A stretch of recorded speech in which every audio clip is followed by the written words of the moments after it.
Yeah. Huh? I'm not afraid, baby. I'm not afraid, baby. I'm not afraid. I'm not afraid, baby. I'm not afraid.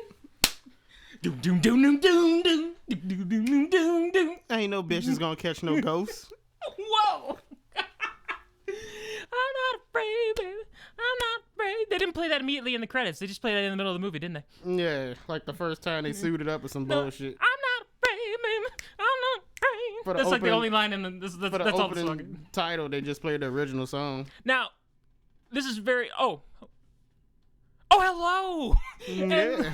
and welcome to the Parking Lot Projectionist podcast. My name is Andrew McCarthy. Oh shit, I didn't have a name. I'm It's been a while. I guess I'm gonna be Raymond Slimer? Question mark. And today we just saw Paul Feig's 2016 Ghostbusters Answer the Call. Raymond, Huh?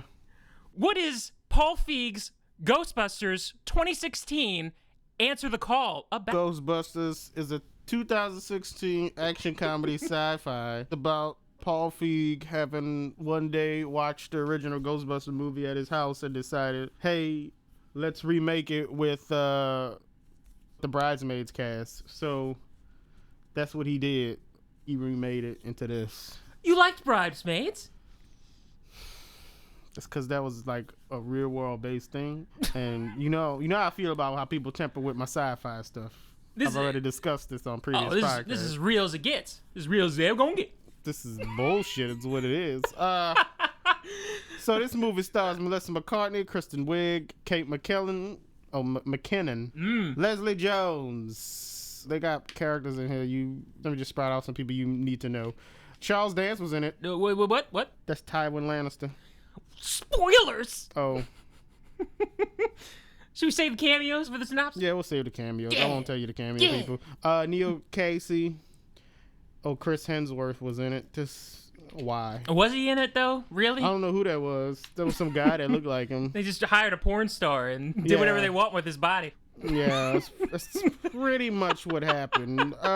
This is directed by Paul Feig, written by Katie Dippold. She also was in a small part in the movie. Huh. She was the real estate lady in the movie who was offering to sell them the firehouse at first. What was the spoilers?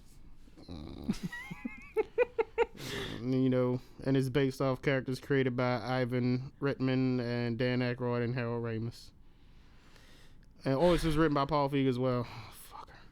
Fucker. Whoa!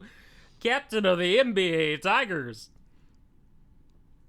All right, and that's it. What we doing here? We doing a synopsis? We talking about this whole movie, man.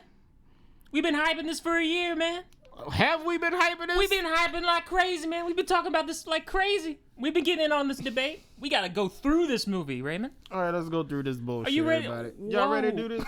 Y'all ready to do this? Let's do it. Andrew says get hyped. I'm getting hyped. Andrew's already hyped. I don't know how. I ain't afraid no ghost. I hear he likes the girls. Shit, I'm does he? Shit. It was predicted in the original song all those years ago.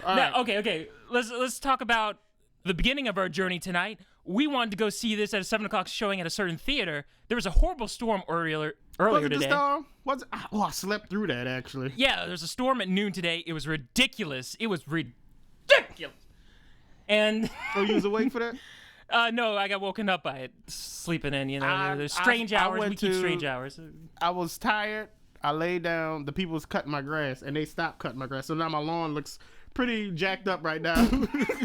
It's got some paranormal activity on the lawn. Yeah, the lawn's got crop circles in it right now because they had to quit and go because they had to get out the rain.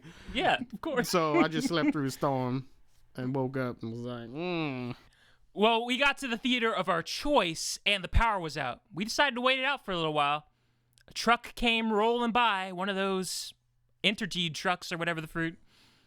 Went to go fix something, and then, Raymond, what the fruit happened? We saw an explosion. That was apparently a transformer blew up, There was smoke and fire. Andrew's laughing at It really isn't a joke. Nobody was injured. Luckily, nobody was No around one was that by part. it. No one was by it, but it was amazing, y'all. Like when first we heard the boof, and we looked over and saw smoke, and then it went boof, boof, boof, and you saw a big flame and smoke. That was amazing. I've never seen a spontaneous explosion that was not pyrotechnics in real life. Have you seen an explosion in real life that was not pyrotechnics? Nah, or a cause show? I can't say I have. That was pretty cool. That was Especially because no one was hurt. But we didn't think that theater was gonna pull through. Yeah, it After was this. rolling around the 7 o'clock hour, and their power wasn't up yet. So we decided to try out another theater, one of the Dine-In theaters around here Oh my in our gosh. local area. Oh my gosh. How you feel about that experience? You know what? Because we were sitting in the front and no one else was in our row, I really enjoyed that experience. That was amazing. That was fantastic. I'm not going to plug the movie chain because then we become sellouts. I do like, because I don't like sitting in the front seat, but because of the recliner chairs, Oh, yeah. that made it so much better that you can sit in the front row like that and just lay back, and you don't have to like hold your head back. You can just lay back and watch It was and enjoy it. amazing. Leather automatic reclining chairs. They give you a button that you can play with like a little kid and go. Andrew started playing with it. I was like, oh my God, he's about to break this shit. But he didn't. The couple we were with, who was watching the movie with us, they felt obligated. Did they feel obligated to order something? I guess. Is that what happened? Maybe they was hungry. I already ate, so I wasn't about to Yeah, I order did nothing. too. You think the waitress was upset? She came up to us as like, "Oh, y'all don't want nothing." She didn't have an attitude with us. Like, yeah, I want a bitch shit. I'm here to watch the movie. Whoa. God damn it. She was very nice. That really stinks for people who work at a dine-in theater, though. They spoil the movies for themselves. They don't get to sit down and watch it, but they have to be in the auditorium the whole time, attending to people and spoiling huge sections of movies that they might want to see. They just need to watch the movie beforehand. Yeah. Hopefully their theater has a policy and allows them to get an early screening of that. This waitress is like, oh, sounds like y'all enjoyed it. And then she said, I didn't get to see it yet. So basically she had to spoil huge sections of the movie she wanted to see. Yeah, they go in 30 minutes before your movie ends. They give you the bill. It's like, damn, you about to walk in on a climax, yo. So they handed them the black bill binders. Was that what was happening? Yeah, that's what that is. And then they came back for the results when the credits started, looks like? Yeah. Interesting. I wasn't too disturbed. There was only one waiter at one point during the movie who kind of disturbed me. But in the right, Yeah, on the back right. talking loud as a shit. Yeah, it was like, yo. It's a medium volume scene too. And they decided to get loud. They was like talking like they was outside in the park serving Yeah, drinks. your order. Yeah, yeah, what you want? Yeah. That sounds. It was Bill Burr serving. yeah, Yeah, get you something. yeah, she yelled pretty loudly there. So that was about it. Other than that, it's a fine experience. I would like to go back and try the food. Hopefully go back, see something next weekend. You know, this could have been a bad overall experience. I might have enjoyed this movie a lot worse if it wasn't for this experience. Like, this was a fantastic experience with this movie. I'm a little more lenient on this movie because I was reclining in a chair with my feet crossed, enjoying myself. Kick back, relax. I should have took my shoes off. There's plenty of room for it, except you might have tripped the waitress. No, I'll put it under the seat or something. Good. But anyways. And then that button that you press, and it... Yo, the button, Jermaine. Yeah. Jermaine pushed this button and the shit lit up like there's a LED light surrounding the button. So once you push it, a blue LED lights light up and it's just bright as shit. And I'm just like, yo, what's the point of people turning off their cell phones? You're gonna have this bright ass light sitting right here. Like they like turn your phones off. Don't talk loud. Don't ruin the movie. Yeah, that's like they say that on the thing, but then you got your waitresses talking loud and shit, and you got bright ass lights and shit right at the table. So if somebody is sitting next to me, we in a packed auditorium, they just got their button lit up all the goddamn time.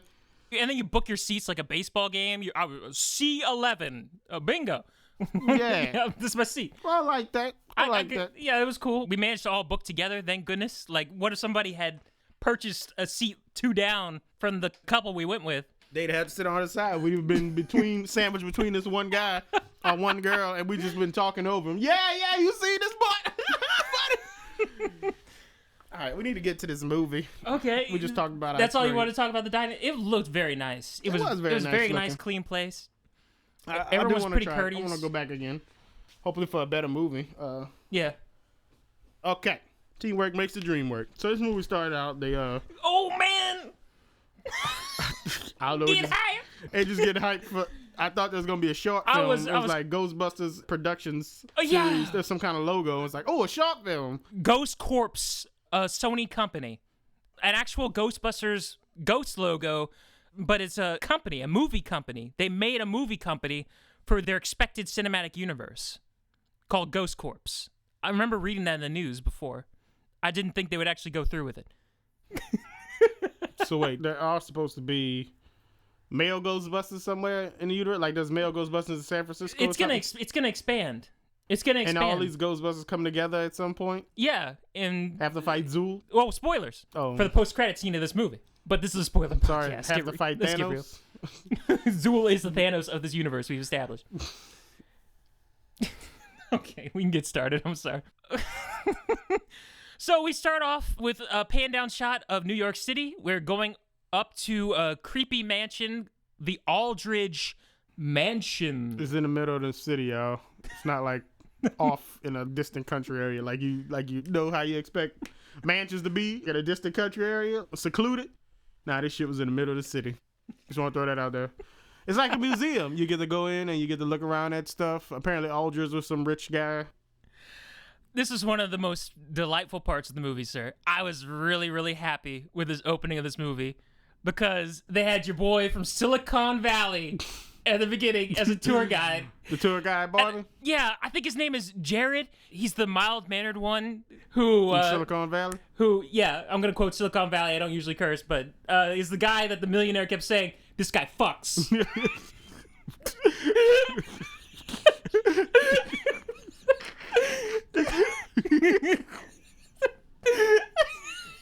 Imagine somebody saying that about him, Raymond. That'd been great. You want to watch that show now? I'm gonna have to watch it now. Yeah, I think his name is Jared in the show, and he's always so mild, like, I really don't know. I used to sleep on the street as a kid. And he's always so mild-mannered. Oh my God. This poor guy, horrible stuff keeps happening to him. No, he was the tour guide in this movie. He was leading him about how Aldridge was a captain of a boat or some shit. Or he was a pirate. I didn't catch his occupation. I don't know what he did. Anyways, he had a daughter. One day his daughter killed all his servants and he was hungry for breakfast. So instead of calling police on his daughter, he decided to lock his daughter in the basement. He had this door. He was hungry for breakfast. That's what he said in the movie. I remember this shit. Yeah, the servants didn't come, and then he got suspicious. He wanted some breakfast, and his daughter murdered everybody because apparently they made the eggs a little too runny. I don't know what happened. I don't get it. Wait, did they give her a motivation at all? Apparently she's just a crazy bitch. It's a crazy bitch went crazy, but he didn't want to call the cops on his daughter, so he locked her in the basement. In the basement. And like, hold on. There's one extra that was in the group. You about to talk about this? I was about to talk about the extras. Go for it. This guy with like the bald head on the head, like he was that dude deserves an Oscar because he was like his face got so bright-eyed and big. Like they should have gave him a bigger part. And he stands out too because all the other extras are just looking like they're a bunch of zombies, like straight ahead. He was like, whoa. His eyes got big, his glasses went up like a cartoon, like whoa, they moved on their own. Now I don't want to leave your other extra boy hanging here. There was another extra. What he did? This gray-haired guy off to the right. Like, I almost didn't see that he was acting, too, because I was too busy looking at the bald guy. But there was another guy to the right of the screen.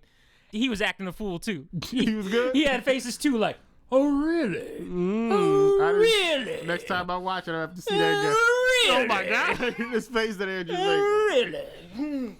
So that guy didn't believe him. He was like, knock on the door, see what happens. They knock on the door, nothing happened. You might want to avoid that door. And then all of a sudden, a candle falls over, and he's like, oh my God, let's go somewhere else, y'all. Yeah. Later that night, Jared comes back. He's locking up. He picks up the candle, and he reveals a hidden mechanism on the back and a remote control he had in his pocket to trigger it to fall over. Oh, when he walked away, though, they show... Oh, under the dresser that the candle was on by the basement door. There's like a little mechanical thing, and I was like, is that what he used? But then he picked it up, and he did that little thing. I was like... So what the hell's that thing? So it was a blue, glowing, like electrical... It's almost like a bomb, but it wasn't. Fire alarm something. They look like a fire alarm bell. It looked like a fire alarm without the case on the top. It's like And it was shocking. like a battery for some like steampunk type movie that you hadn't seen yet. Glowing blue. Yeah. So he went up, looked at the door, the handle started shaking, and he ran. He ran away, and then he started panicking, and then Macaulay Culkin put a hot iron on the front door. He tried to open the door, but Kevin McAllister wasn't having that. And He burned his hand. Yeah, he burned his hand on it. And then he started panicking. He ran into the dining room. He picked up a chair, tried to throw it to the window. Sorry, Aldrich, I'm getting the F out of here. He threw it, and the chair stopped, and then it slammed into him, and he got picked up by the ghost. Like, turned into some real conjuring shit. Like, the ghost picked him up and, like, threw his ass against the wall, slamming him. He ran, and the door was open. He ran in the door. He ran into the basement. And then he Everybody in ran the all audience the was way like- down the stairs. And then that's when he turned and was like, oh, you idiot. He called himself an idiot. What was his name again? Jared. Was it Garrett? Garrett? Was it Chet? Chet. Chet was Chet Walters, ink specialist. was Liam Neeson. He killed her. He killed her sister. Oh my god. He looked down. What was there on the ground? Like some bones or some shit? So apparently she eat people too? What'd she do? I was distracted because there was like earthquake, green cracks of There was earthquake. cracks in the ground. And the ooze cracks was coming started out. glowing and ooze came out. Like he stepped on the ooze tried and to then he run. bent down and touched it for no reason. And he was like, Yeah, he made a face. That's how the face was. Just his eyes got crooked and cocked back into his head, and he like looked at his hands and like, ooh. And then he tried to run up the stairs, and the stairs started breaking. as he went up, and then he just like latched, holding he on. grabbed onto the top, and he's dangling. You looked around, and all of a sudden you hear the Ghostbusters theme kick in. There's a loud like, oh, you saw the blue light coming at him. That was Raymond, opinion on this sequence. Go. Did this give you some faith that this movie could be good? I want to hear it. I mean, it started out like a Ghostbusters type of movie would, so yeah. I really enjoyed this opening, especially it was a treat to see Jared there. I really enjoyed I the can't fully opening. appreciate the opening anymore after the rest of the movie. But I'm going to give credit where credit was due. They take the pacing of an actual thriller movie there for a second. They cut out all the audio like you're actually watching a scary movie for a bit. And they just leave you hanging there while stuff is happening. Did you like that? The music kicked in at one point. Well, it kicked in after the initial jump scare. But at least they did some horror conventions. Oh, yeah. And the audience was actually getting into it. And I was actually surprised that they had that tone in the movie. They didn't keep that tone. They lost it, like, right after. It was gone. I know the exact moment where they lost the tone. I think you know what I'm talking about. I don't know. I'll tell you when they lost the tone. I know parts that I just lost myself. I was like, what? Is this a movie? What am I watching here? All right, so Ghostbusters logo shows up. Then we cut to... That was pretty exciting, but it's kind of a ripoff of the video game, wasn't it? Like something's coming at a security guard in the video game. Doom, doom, doom, doom, doom. I just like that in the first zooming movie, into his too. face. It was in the first movie? That's been used for so long in so many movies. The Yeah. creature's point of view coming at the person. I remember the librarian in the first movie. She was Library in screaming. the first movie. What's the second movie? Was there one in the second movie? It was just the baby, wasn't it? And they just cut away after the baby stroller went away. Yeah. Shit. I can't remember. So then we cut to Kirsten Wiig. She's in an empty ass lecture room trying to pretend like Columbia she's giving University. a lecture. She's like, "Ooh, prepare yourself, get ready." Hoo hoo hoo. She starts twerking for some reason, and Oh no! it's like, "Whoa!" This guy walked in. He and was he like, "Yeah, "Hey, that's I how I read like your it." book." Yeah. She's like, "Yeah, shake that ass, girl." He didn't immediately make his attention known. He watched for a little bit and then he said something. He was like, "Damn." She was in a Want some skirt of and that. everything. It was very inappropriate for this guy. Hey, my man wanted a show, so he got one. He got one. He probably was like, "Look, I know what's about to happen the rest of this movie, so let me get a little show right quick." Oh no! He was like, "Yeah, I read your book." Like, what book? Apparently, she wrote a book back in her college days, something called "The Ghost of Our Past." Both literally and figuratively. Yeah. Guy was like, "Yeah, I own the mansion, and the shit's haunted. Come check it out." My name is Edward Mulligan. The 4th or the 5th? No, he didn't say. Okay. Yeah. And then She was like, what book? Oh my God, how'd you find this? Oh my God. She's like, it's all over Amazon. it's even on books on tape, but I bought a hard copy because I can read. That's what he said? Yeah. Take that, books on tape, people who don't have time to read. She wrote the book with Melissa McCartney. And they just estranged friends. She was looking at it online. And then Tywin Lannister walked in. He's like, so the Starks have gotten this far. What do you think, Kristen Wiig? He's like, I'm sorry, Dean. We uphold the procedures here at Lannister School for Gifted Youngsters. She tried to cover the screen with paper or something, like she was watching porn. I do not want you besmirching this university. I have a name to upkeep. He did say it like that. I don't know. I can't remember what the conversation was about. I don't want you ruining the university, especially with the way you already dress. She's like, is it too provocative? He was like, never mind. He just walks away. He walked away past Harold Ramis statue. Was it too cartoony looking for you? The Harold Ramis statue? It just looked like Egon got the glasses and everything. Harold Ramis statue, bust. So Egon got to be himself in this? Yeah. Egon existed in this universe. Universe? What is this? They idolized him. Was he a partner of Sigourney Weaver's character that shows up in the credits? You think? Spoilers. Yeah. Maybe not. So, she went to go visit Melissa McCartney because she works at another university. Wait. They both work at 2 different universities? Yeah, one's like the Kenneth Institute or whatever the fruit, and Kristen's was the Columbia University. This is too much already. Well, Tywin Lannister's university is just too prestigious to be hosting such dribble. Says Melissa McCartney? Yeah, and they got nice funding. They're open to that kind of stuff at this university. This is a free-willing, free-loving place. So he went to go visit... He? Oh, she, sorry. Ghostbusters. Kristen Wiig went to go visit Melissa McCartney, and she was like, hey, why you put this book up online? And then Chinese delivery guy popped out from behind it. Whoa. Kristen Wiig, this guy like rode in on her back, and he was like, yeah, I got your Chinese, Melissa McCartney. And Melissa McCartney's like, this is half a wonton in a bucket of water or something like that. How rude, sir. What? This is no ordinary delivery man. Oh. This is a crossover movie, sir. Sony and 20th Century Fox have teamed up to bring the Ghostbusters and Deadpool universes together with their Agent Coulson. Bantu? The character was Bantu from Deadpool, the same actor. Wait, was Bantu the cousin? Was it Najib? What was the name of the actual cab driver? That is my cousin Bantu. The cousin was Bantu. I don't know. Maybe it was Najib? No, that's somebody else's last name that we know. Oh, sorry. Excuse me. I'm unafraid, baby. I'm unafraid. Anyway, the cab driver from Deadpool shows up. He got fired because he kept accepting crisp high fives. Now he works in New York as a Chinese delivery man, but he can never get the proportions right of meat to wonton or whatever the fruit. I don't know. They just put like one piece of whatever the shit is in some water and give it to people. If you're not a Chinese connoisseur, there's a running joke's not going to really work for you, is it? You're amused by this wonton? No, I don't give a shit about this. Oh, okay. They run it throughout the whole movie. It was a great gag, apparently. It's supposed to have a lot of shit. I guess it's supposed to be like half and half, but it's not. The proportions are all off. The proportions. And she blames the delivery guy. Like the delivery guy made this. You gotta point the finger at somebody, Andrew. You got to point the finger at somebody. I'm blaming Paul Feig, straight up. Whoa. Pointing the finger at him. All right. Damn, you just got depressed all of a sudden. Well, Kristen Wiig is going to visit Melissa McCarthy. They were old friends. They went to MIT together.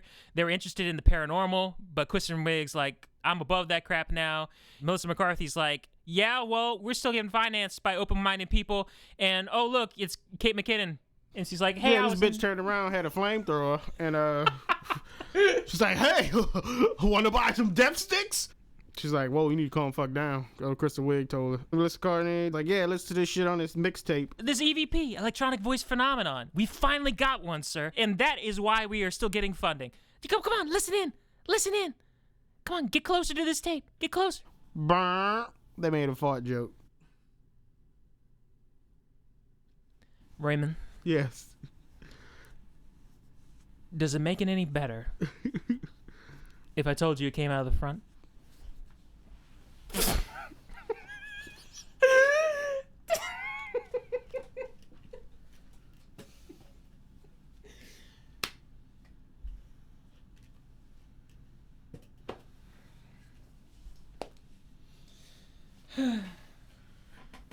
Ghostbusters is supposed to appeal to children, huh? I mean, this felt like a children's movie. In the original, did they have this? I mean, I know Venkman used to hit on the ladies in the original movies a lot. You talking about sexuality? Yeah, the like body part functions like that. Like why Bodily would you say, humor. Yeah. I don't think there was any bodily humor except for the implied blowjob in the first movie. That's an implied blowjob in the first movie. You know, where Dan Aykroyd is dreaming and then a ghost appears above his bed and undoes his belt. Oh, yeah. And you were a kid, so you didn't know what was going on or whatever yeah. the fruit. Apparently, that's what it's supposed to be. Apparently, this one came out the front, so. How's that even? It's called. Well, I don't want to say the name of it. Well, people on the podcast know what it's called. Whoa. Now you got to tell me. The noise it makes. I got Puritan ears. I must know. Oh, God, Andrew. Don't make me explain. You must explain. Well, no, it's not an actual function of, like, air coming from it. It's just whenever it makes a sound like a fart. It's called queefing. Sorry. What? Yes, that's the name of it, sir. Why does it do that? It normally occurs during the... See, now I actually have questions. Oh, God. I have scientific questions. Sexual education class here. Well, you're putting this in a kid's movie. A bunch of little girls and boys are going to go to watch this, and then they're going to want an explanation, like how they come out the front, Daddy. Will explain this. Let's go for it. This occurs during sexual activity. Oh. Yeah, so it'll make that noise. Well, that makes the recording even gross. Oh, you mean... So she recorded herself. That's not actually a fart. That's not a fart. That's not a bodily function. That's like, I can do the same queefing. I can do that with my hands, like that. Okay, you can't say queefing and then do that with your hands, because that's not queef. You just can't do that. It's tension. Isn't it tension? Isn't it just buildup of gas bubble tension, and then it releases like that? Like, isn't that the same thing as a farting armpit? But she actually says a case from the front, so we all know what that means. So she was having sex with somebody, and she recorded a fart noise. Was she having sex with somebody? Maybe she was having sex with a dead body, because apparently she implies that in this movie too. Did Melissa McCarthy and her experiment with that recording? Oh no! Did she put the mic up there? Just let's move on. This is pretty nasty stuff, y'all. This is in your kids' movie. Uncomfortable. It's making you uncomfortable? This is making me very uncomfortable. I'm sorry. I'm sorry too. I'm so freak. Okay. I don't know. I don't know what to do. This was in the Ghostbusters movie, y'all. It was. Is this the part where you many questions? Where you lost? Yeah, this is the part where they lost the tone completely. With the fart joke. Yeah. This is the part where I became disappointed, and I thought maybe that was just a one-off. Maybe that was just a one-off. Like, this is supposed to be like, yeah, women are well, they put it throughout the whole movie. This women are above men logic. We'll get to that. Then they make a fart joke, just like men do. So, how different are you really? They're not. That's the point. I thought equality. Oh well, yeah. We're gonna talk about all that good stuff. I will say this. During the actual movie, the whole women thing does not actually feel forced because they were actually close friends, and I could buy the circumstances that led it to be an all-female cast. So I didn't question it during the movie. Oh no, that's fine. Yeah, I'm talking about how they constantly take shots at men. Oh yeah, we'll get to that. It's pretty bad. Constantly. It's pretty bad. From start to finish, they take shots at him. It's so mean-spirited. In a lighthearted way, too, so it's very confusing. Yeah, either coward or evil. Way. Pretty much how I say it in the Cloverfield podcast. Either a coward or you're evil. That's the only two types of men in this movie. Or you're just an asshole. That's the other one. Or you're stupid. Stupid, remember? Coward, evil, or stupid. I know you're thinking of the character. We're gonna get to it, sir. Let's move. Just why? Okay, she's like, yeah, I got it from the mansion. He's like, oh, the mansion? Oh my God, look, it's right here. Anyways, they go to the mansion. They told him about the Aldridge case. There was a funny little line. You laughed at this line where they were talking to Jared outside of the mansion on the other side of the street. He somehow survived. Yeah, that was strange. And then Kristen Wiig said to Jared, yeah, Ed Mulligan came up into me this morning. He's like, wait, Ed Mulligan? Ed Mulligan's been dead for 15 years. They all freaked out. Oh my God, real ghost! And then the guy walks up and is like, well, then who's this? It's like, oh, that's Ed Mulligan Jr. She's like, obviously you knew. You knew what I meant. Yeah. What the You got a good laugh out of that. I think it was Jermaine next to me, wasn't he? No, you laughed at that. You laughed you at and that. Jermaine, y'all both was laughing. I thought it was funny because Jared's so stupid. But men are stupid. Frick. I'm laughing. I don't know. The stupid man stereotype throughout this movie. I'm sorry. I'm sorry to laugh at it. Don't worry, it gets worse.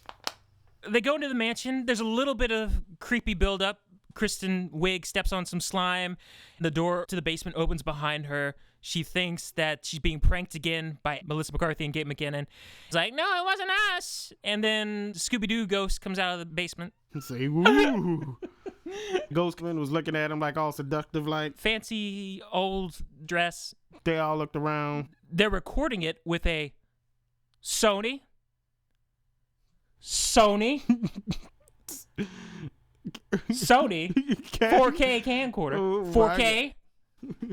4K Sony camcorder. So they use that to record. Meanwhile, Kate McKinnon is eating Pringles. Sony 4K Pringles.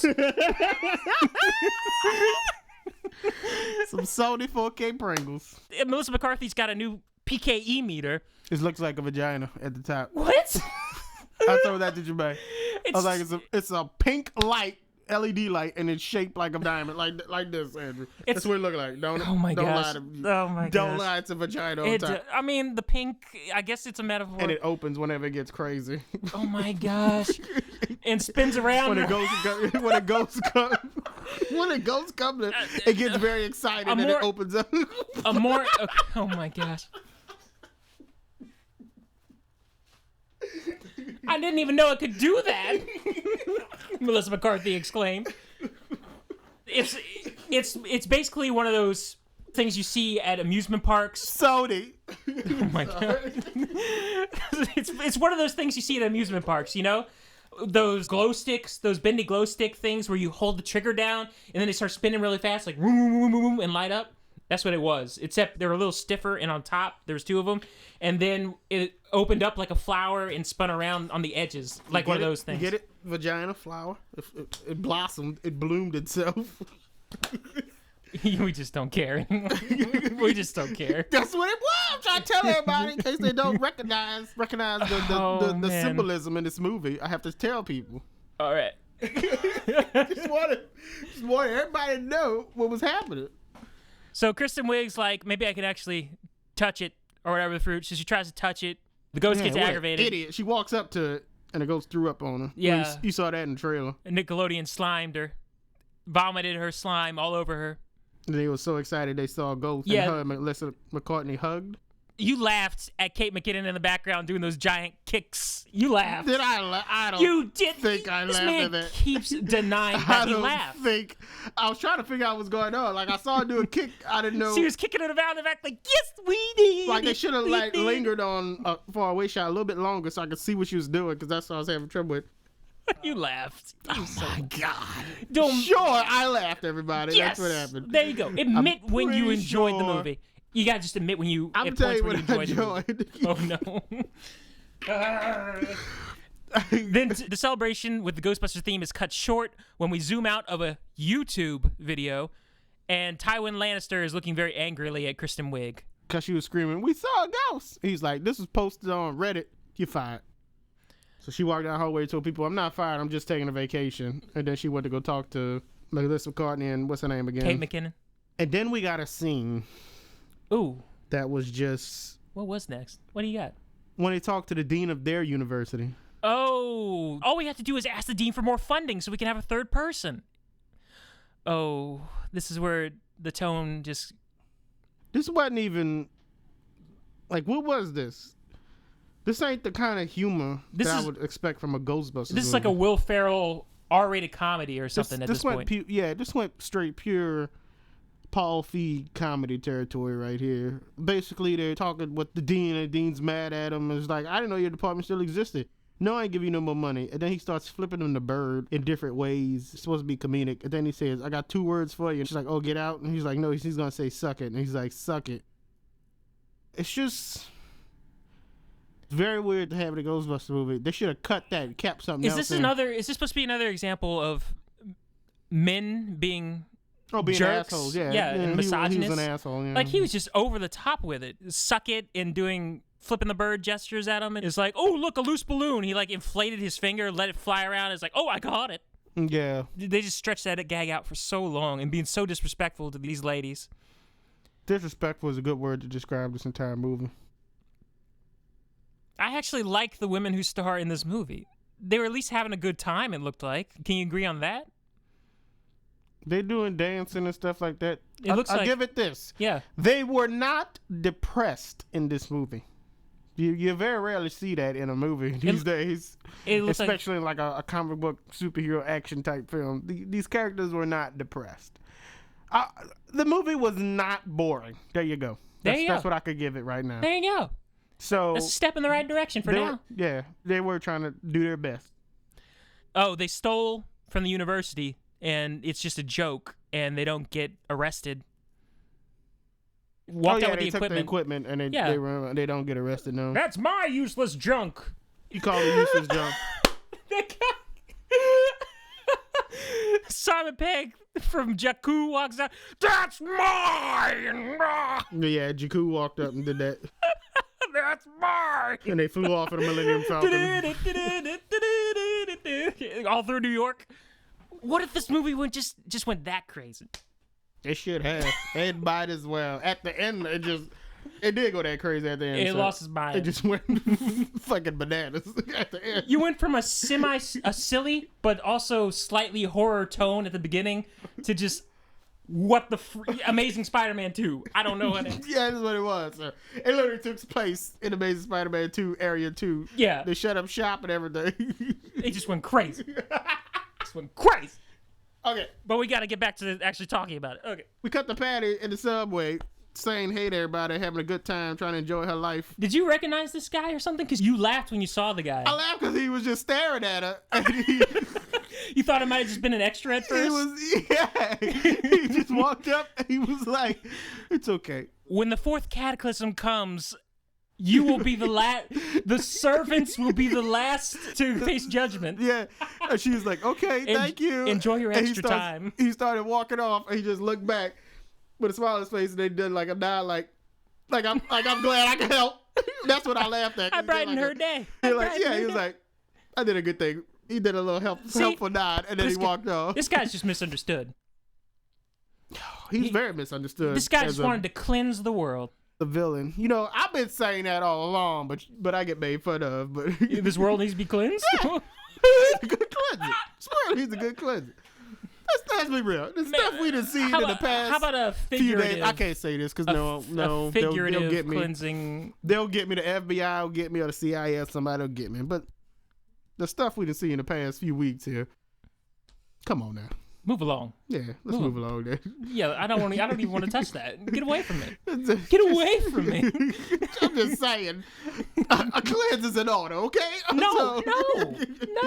So that's bad. This guy had the right idea. A cleanse of the mind, not of violence. The earth needs to be purified. So I will stand where I should be between you and the people of Earth. Andrew tells me this all the time. I will stand. I will oppose you. They're good people, Raymond. They wish to be. They only lack the light to show them the way. Where is the light? Try to give them light. They don't want the light. All right, we're going to Cue YouTube comment like, oh, these guys think they're so hot stuff. They're so full of themselves. Well, shoot, we're two friends having a conversation. You're not full of yourself when you're talking to your friends, then you're not talking to a real friend. Oh, shots fired. Shots there fired. You go. You're talking to a poser who thinks they're your friend. What happened next? The dude walked away. She saw him on the security camera go into the subway. She was like, where you going? Don't go pee. So she go follow him with a flashlight. Man walked onto an active subway track down the tunnel. She's like, what are you doing, sir? There's a bathroom upstairs at the Starbucks. Starbucks. 4K Starbucks.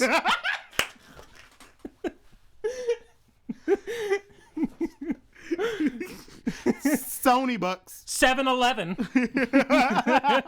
Papa John's. That was a premeditated Papa John's. Just know that I got a whole bunch more marketing with your name on it. Oh my God. Moving on. Blu-ray. That showed up in Times Square too. You think Papa John is really proud of this movie? You think he's glad that he had a prominent scene, emotional scene around his product? I guess so.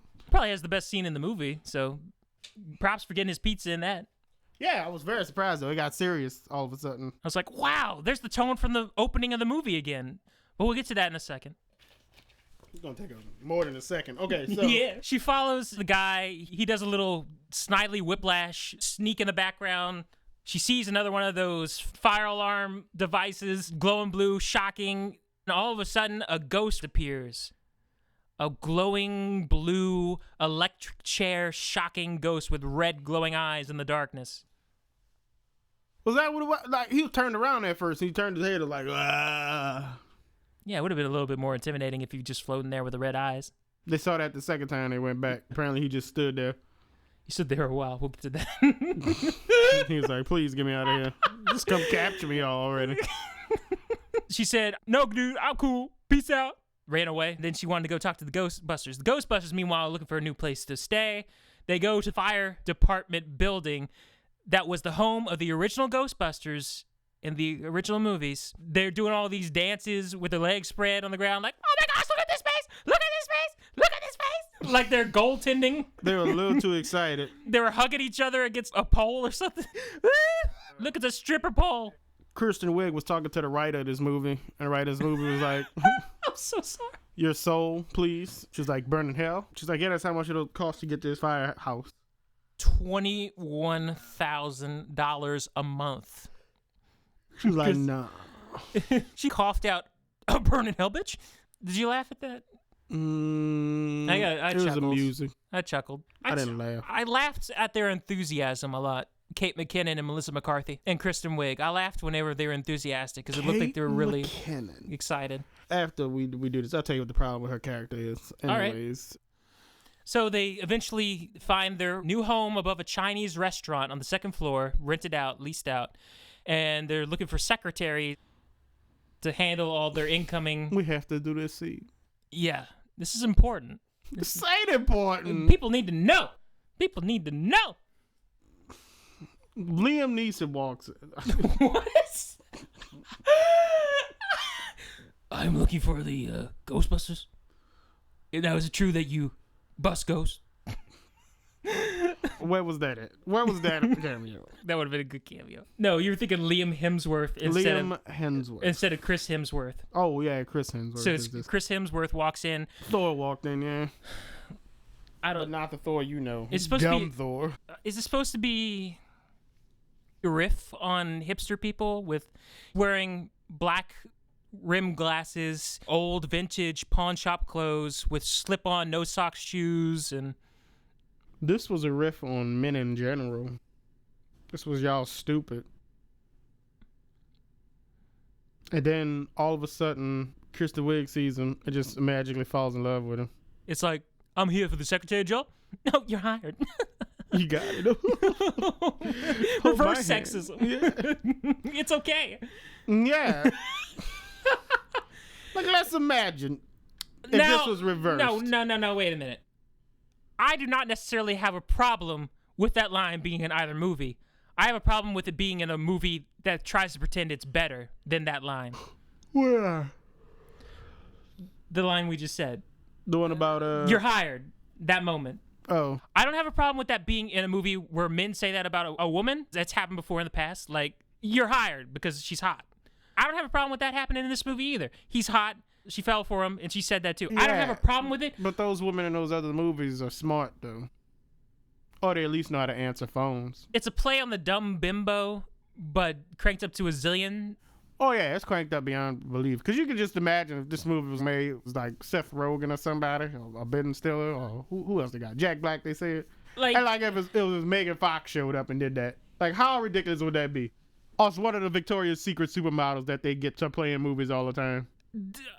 I don't know how Chris Hemsworth's character functions as a human being. It's that bad. In real life, yeah. It don't make sense at all. His character is completely unbelievable as a person who exists in a society. He's stupid. I don't know how he gets around. Completely stupid. I don't understand. Yeah, it was to the extreme where you don't believe he's a real character that actually exists. No, not at all. I can believe the women characters. I can believe all the characters in this movie, but Chris Hemsworth's character. Except for Chris Hemsworth. Chris Hemsworth He was don't love himself.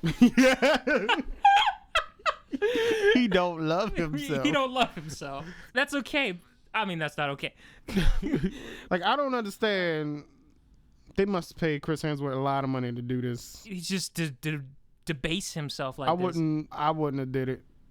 If I was any decent of a man who was an actor and who got paid lots of money, I wouldn't have took that role for any money in the world. I'd have just left. His character is the part where they just completely start crossing into cartoon territory, where they just don't I care. wouldn't call cartoon territory. I would call it beyond political motivations here of wanting to be SJWs and just wanting to be disgraceful towards men. Let's just put men down. Let's just make men stupid. Oh my gosh. All these other characters are assholes. You seen a coward, you seen an asshole. Now let me give you a stupid guy. And it just was cranked up beyond belief. It would have been okay, Raymond, if there was a redemption side to his character. If he grew as a character and did something important in the climax. But at the end of the movie, we'll talk about the scene they have at the end of the movie. No, he didn't do nothing important in this movie. I know, but there's a certain scene at the end where they reinforce that he doesn't change, and it's insulting. At least have him grow in this movie. All right. Well, we talked about it. Can we skip it? We got to go through details. Basically, he shows up. They try to interview him. He had a few ideas for a logo. One was a ghost they drew with big breasts. I can make them bigger if you don't like that. Then he drew a 7-Eleven logo. He just showed him the 7-Eleven logo. He's like, 711? That's already taken? Then he showed a giant hot dog floating over a house. It's like, I don't understand. Oh, it has everything to do with you. It's a floating hot dog.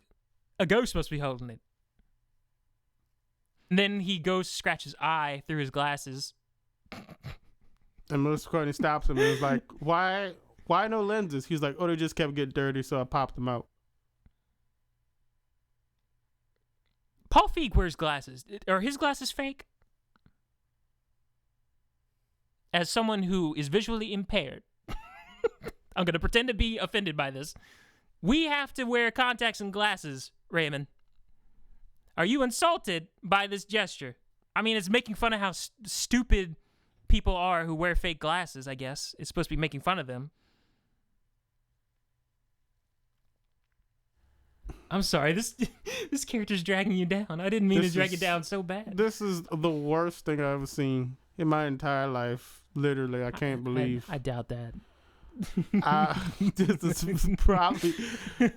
the worst thing I've seen. That's called an exaggeration. This ain't an exaggeration. In any film so far, this is about the worst thing I've ever seen in my life.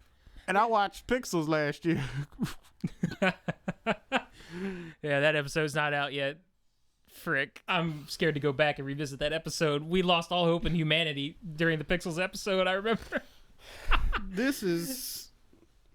Okay, let's just continue. He gets hired as the piece of meat that they like to look at every once in a while. Oh, just Kristen Wiig's character. Kristen Wiig really digs on him. She's like, go over there. We're going to talk about you for a second. She's like, okay, don't listen. He's like, I won't. And he covers his eyes. And then he uses that again. He does that again whenever he bangs the gong. And he's like, oh, that's so loud. And he puts his hands on his eyes. This is just... It was too far. That was way too far. It was very ridiculous. They left that in the movie. Well, maybe the performance from Chris Hemsworth could have salvaged this. Like, maybe he was pretending to be dumb. Like, he covers his eyes in a flirty way. Like, haha, he knows that his eyes can see and are not the source of audio, but he's just being silly or something. Maybe if he was just acting silly consciously. But this guy like Kate McKinnon's character? Yeah. If he was just consciously acting that silly. I don't know. But he really knows better. Like, if he had a backstory to him and they found out that he was like... He's really smart. He's just messing with people. Yeah, or he was some criminal just trying to reform himself and be more funny and lighthearted and take care of people. Like, him and Kristen Wiig should have had a scene together where they sat down and actually talked. And he was like, yeah, I just want to make people feel good. See, that would have been good as a scene between Kristen Wiig, who just viewed him as... No, she was just horny for him. Yeah, who was just... She just wanted to bone him. Just wanted that. but have her sit down with him and realizes there's more to this person. He's not just a silly person, and there's value in this guy. None of them really realized he wasn't just a silly person. The guy's just a walking cartoon. He's stupid. It's unfortunate. We lingered a lot on them. I know. This was ridiculous. There's nothing else to say. I was trying to think of what else. He was trying to put his hand in the fish tank to go pick up the phone that was in there. He said something that was supposed to be stupid, but it's kind of brilliant. Aquariums are just submarines for fishes. You know, that was supposed to be stupid, but that's not actually that stupid because technically they have to breathe in the water, and so they are in a breathable machine. An isolated thing inside this open air area above the water. So that's not actually that stupid of a philosophical idea. It's like one of the smarter philosophical things he said in this movie. So anyways, Patty comes in. It's like, yeah, that's all it goes. So they go with Patty to the subway. What's her name? Gets her gear. Kate McKinnon. And then, oh my gosh, I'm reliving it. There's a spray painter, remember? It's like, hey, did you see the ghost? And it's this dude spray painting. He's like, no, I didn't. Oh, you mean this ghost? He starts spraying on the wall. Hey, don't you spray on that wall? The camera's not seeing what he's painting right now. No. This will help us. Melissa McCarthy and Kristen Wiig are egging him on to draw what the ghost looks like. No ghost. Oh, no ghost. Huh? So he pulls out the red one. You see red mist on the screen. Like, get out of here. Thanks for your help. And Kate McKinnon takes a picture of it, and it's the logo that you all know and love. The Ghostbusters logo. It was created by some random dude. And they got this Batman Begins music, like it's that they don't do the horns at the end. It's just the They try to get you hyped, like, oh, this is how it begins. This movie is like a double version of Batman Begins. It is. Because they try to start off grounded in reality. They try to ground it in more reality. You're right. But they don't because they make it sillier. Yeah. And they try to come up with all these excuses like they should have just got the firehouse, and instead they got to go to this Chinese place. Like they got to earn the firehouse or something. Mm-hmm. Like Batman Begins got to earn his Batcave. Like this is ridiculous. That's what they was trying to do with this. You got to earn that. So they go in. This is where the device was in the subway tunnel. The ghost reappears, the electrified ghost, and thus ensues a 5-minute sequence where they slowly set up the gear to catch the ghost, and the ghost just stands there and stares at them. They were trying to edit it really fast, but it was taking forever for them to set up this equipment, and they're saying out loud that they plan to catch the ghost, to wrangle the ghost, and the ghost is just... them. Yeah. The ghost is 9 feet away from them. Right in front of them, pretty much. Just staring at him, floating. They put a collar on Kristen Wiig. that was a funny... Like a chain collar. Like she was a slave or something. This will ground you, so hopefully you don't die. What the fuck? This is gonna break my neck. If it jerks me. That is true. The device can float off by itself, and then she can either blow up or the device moves on its own. She'll be dragged down the subway by the machine. Neck. She'll be dead. She'll be dead. It's like, why do I have to do this? Because you got the longest arms. They shot the beam and it fell short. Then she's like, let me give it more power. Was that supposed to be an erection joke from Paul Feig, you think? It was just a limp stream. She couldn't get it up? Is that what that was supposed to be? Is he trying to sneak in his R-rated humor into this kid's movie? Might as well. Do you think that what it was, honestly? Probably so. Men can't get it up. It was up to the woman to get it up. Help us. So it was a limp stream. They try again. All she does is retoggle the buttons and reboot, and then it's working again. Just hit enter, and then... It auto-wrangles the ghost. Mm-hmm. In the first movie, didn't they have to switch to wrangle mode? Now it just like automatically wrangles. It's just a wrangler, because before it was a blaster, and then they just blast the ghost, and then eventually it... No, it wrangled them in the first movie. It seemed like it took some skill in the first movie. You think in the video game we had to actually make you had to toggle the wrangle mode. First you had to use the weaken it first. You had to weaken it, and then you had to wrangle them. And then you got to wrangle them. Yeah. You got to trap them. I accept that as canon. You got to switch to wrangle mode. Okay, now switch your stream to wrangle mode. Reverse it. No, it would just automatically lock on and wrangle them. Because I remember they did it to Slime. Kate McKinnon was talking about turning off her tractor beam. Reverse tractor beam. Oh, that conversation became the trap, I guess. Yeah. But it's not a reverse tractor beam. It is an actual tractor beam then. Anyway. He would be pushing it away. Yeah.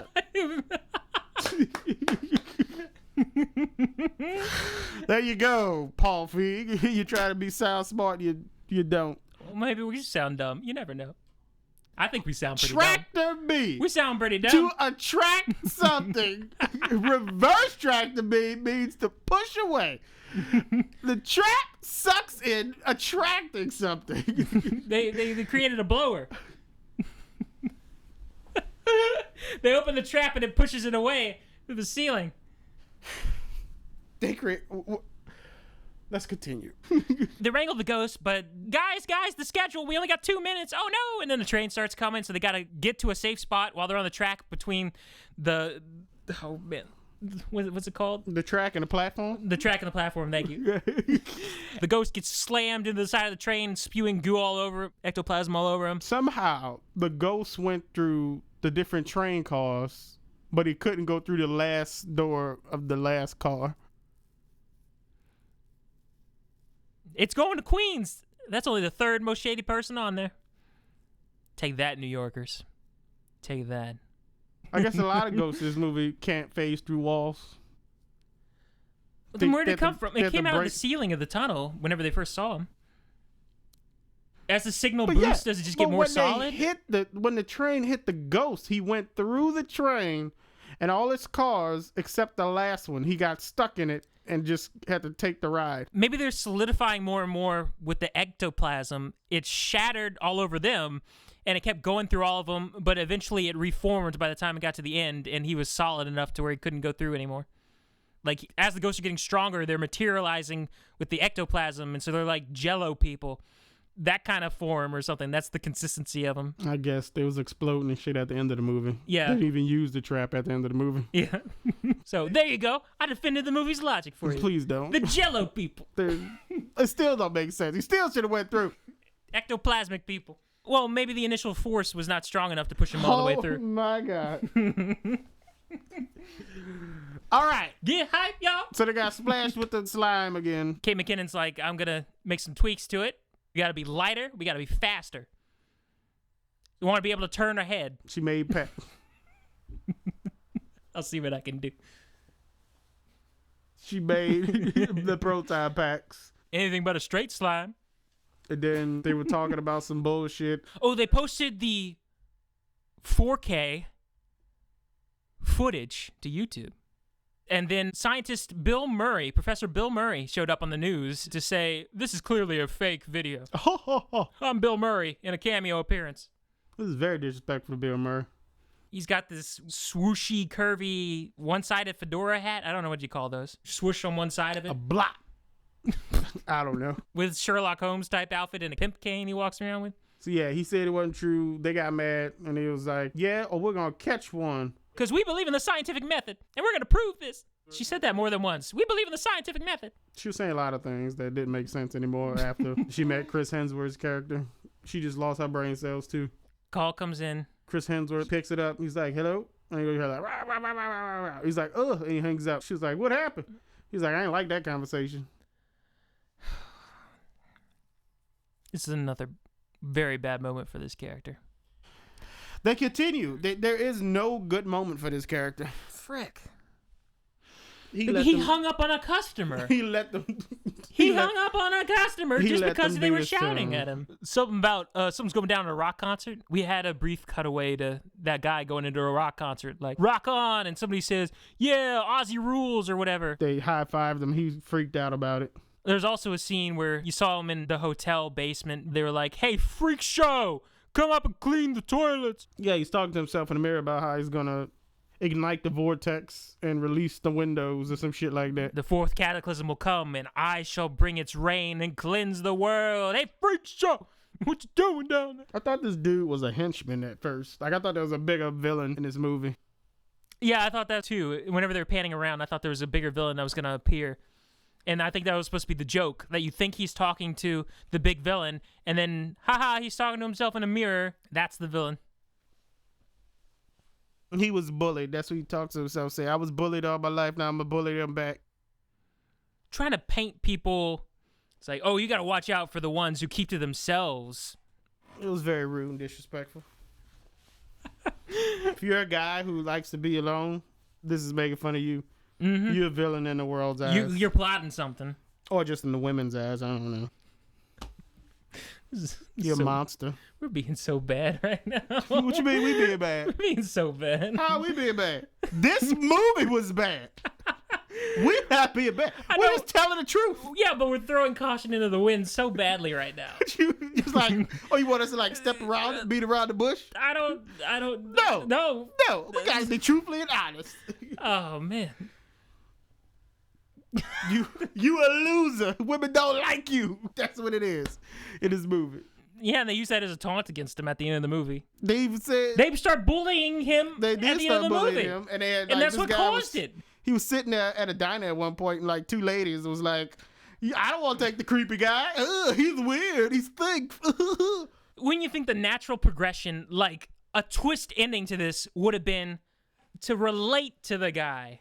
Find common ground with the guy. Hey, maybe Chris Hemsworth's character could have did that. Nah, that's too stupid. Let's just make it. No, we're going to save that for later. But anyway, the villain guy, Rowan, I think his name was. Rowan Atkinson, Mr. Bean, he goes into a rock concert to set up one of the devices again.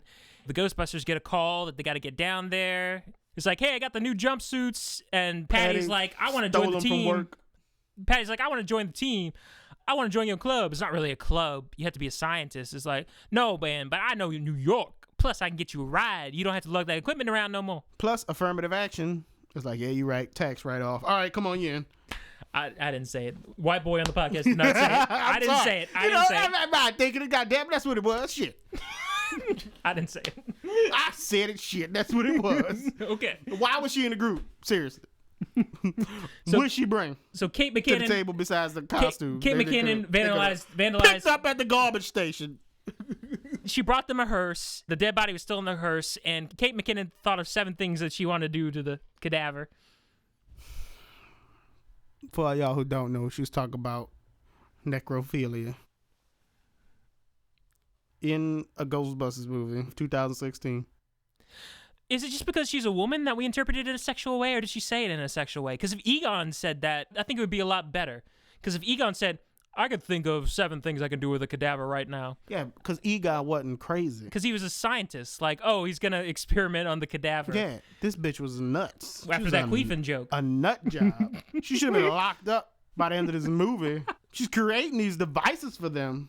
So they borrowed the hearse from Patty's uncle. Remember the uncle, because that's going to be important, I guess. They paint it up. They get the jumpsuits. They go to work with the new gear at the rock concert.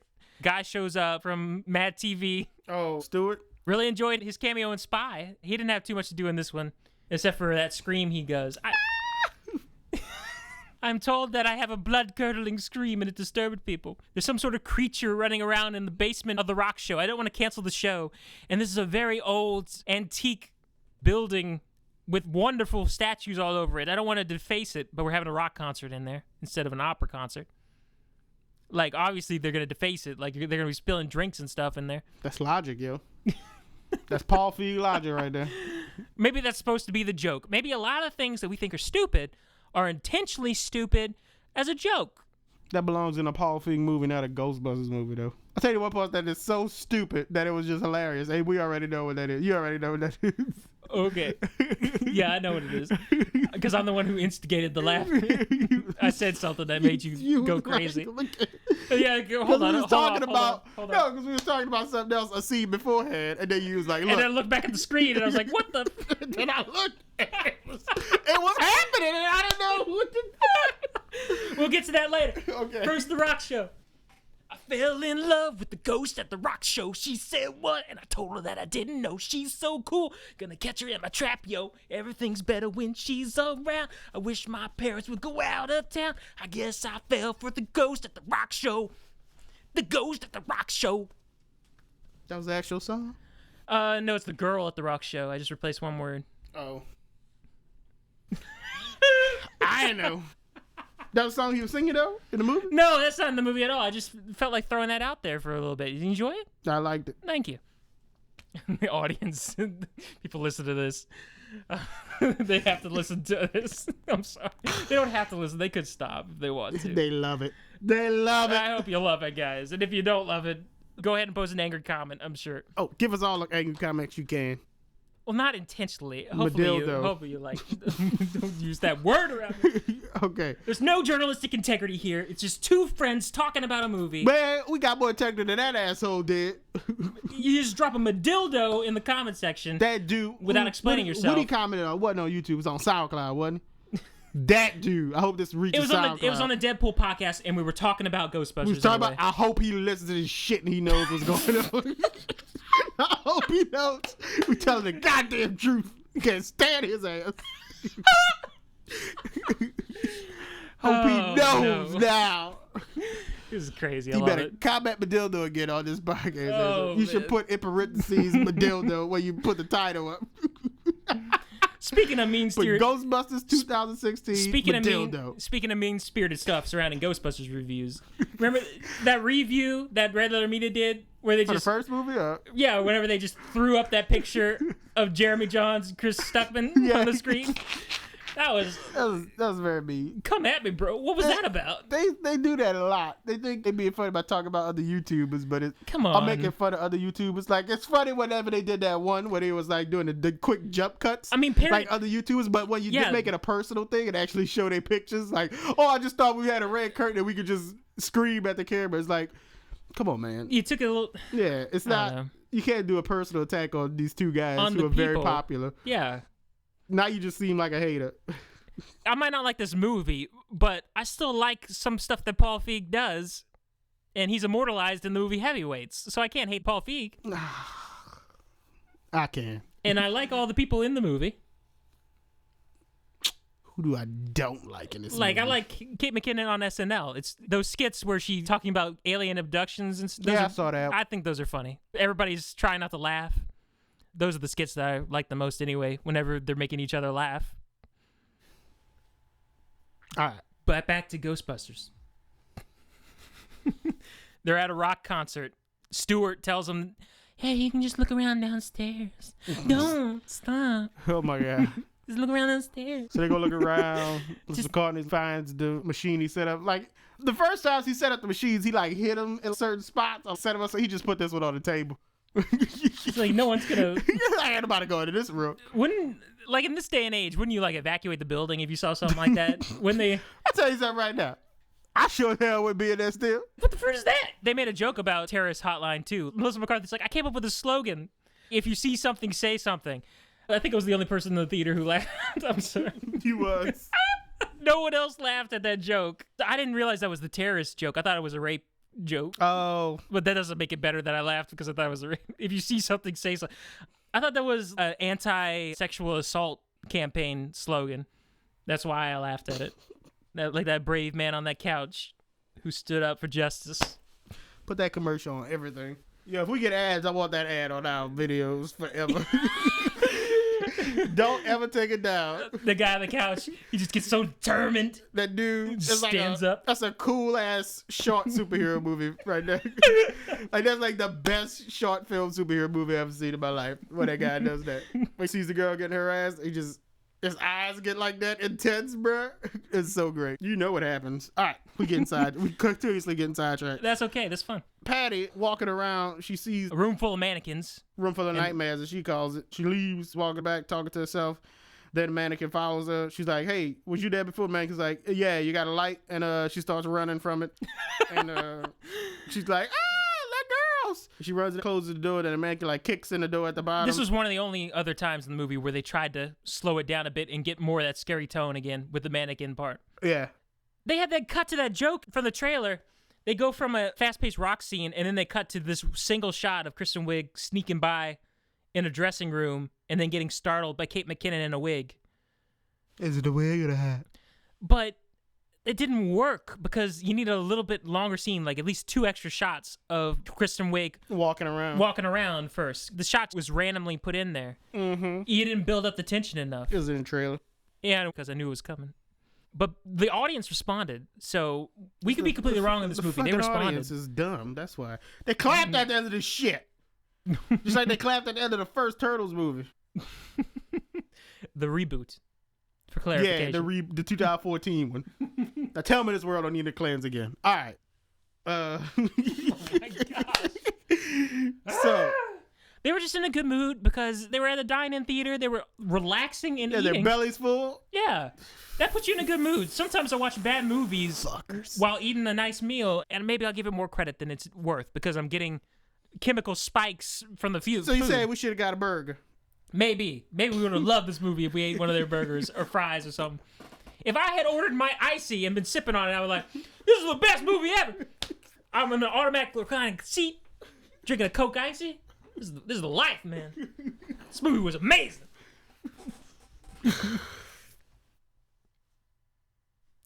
All right. I'm sorry.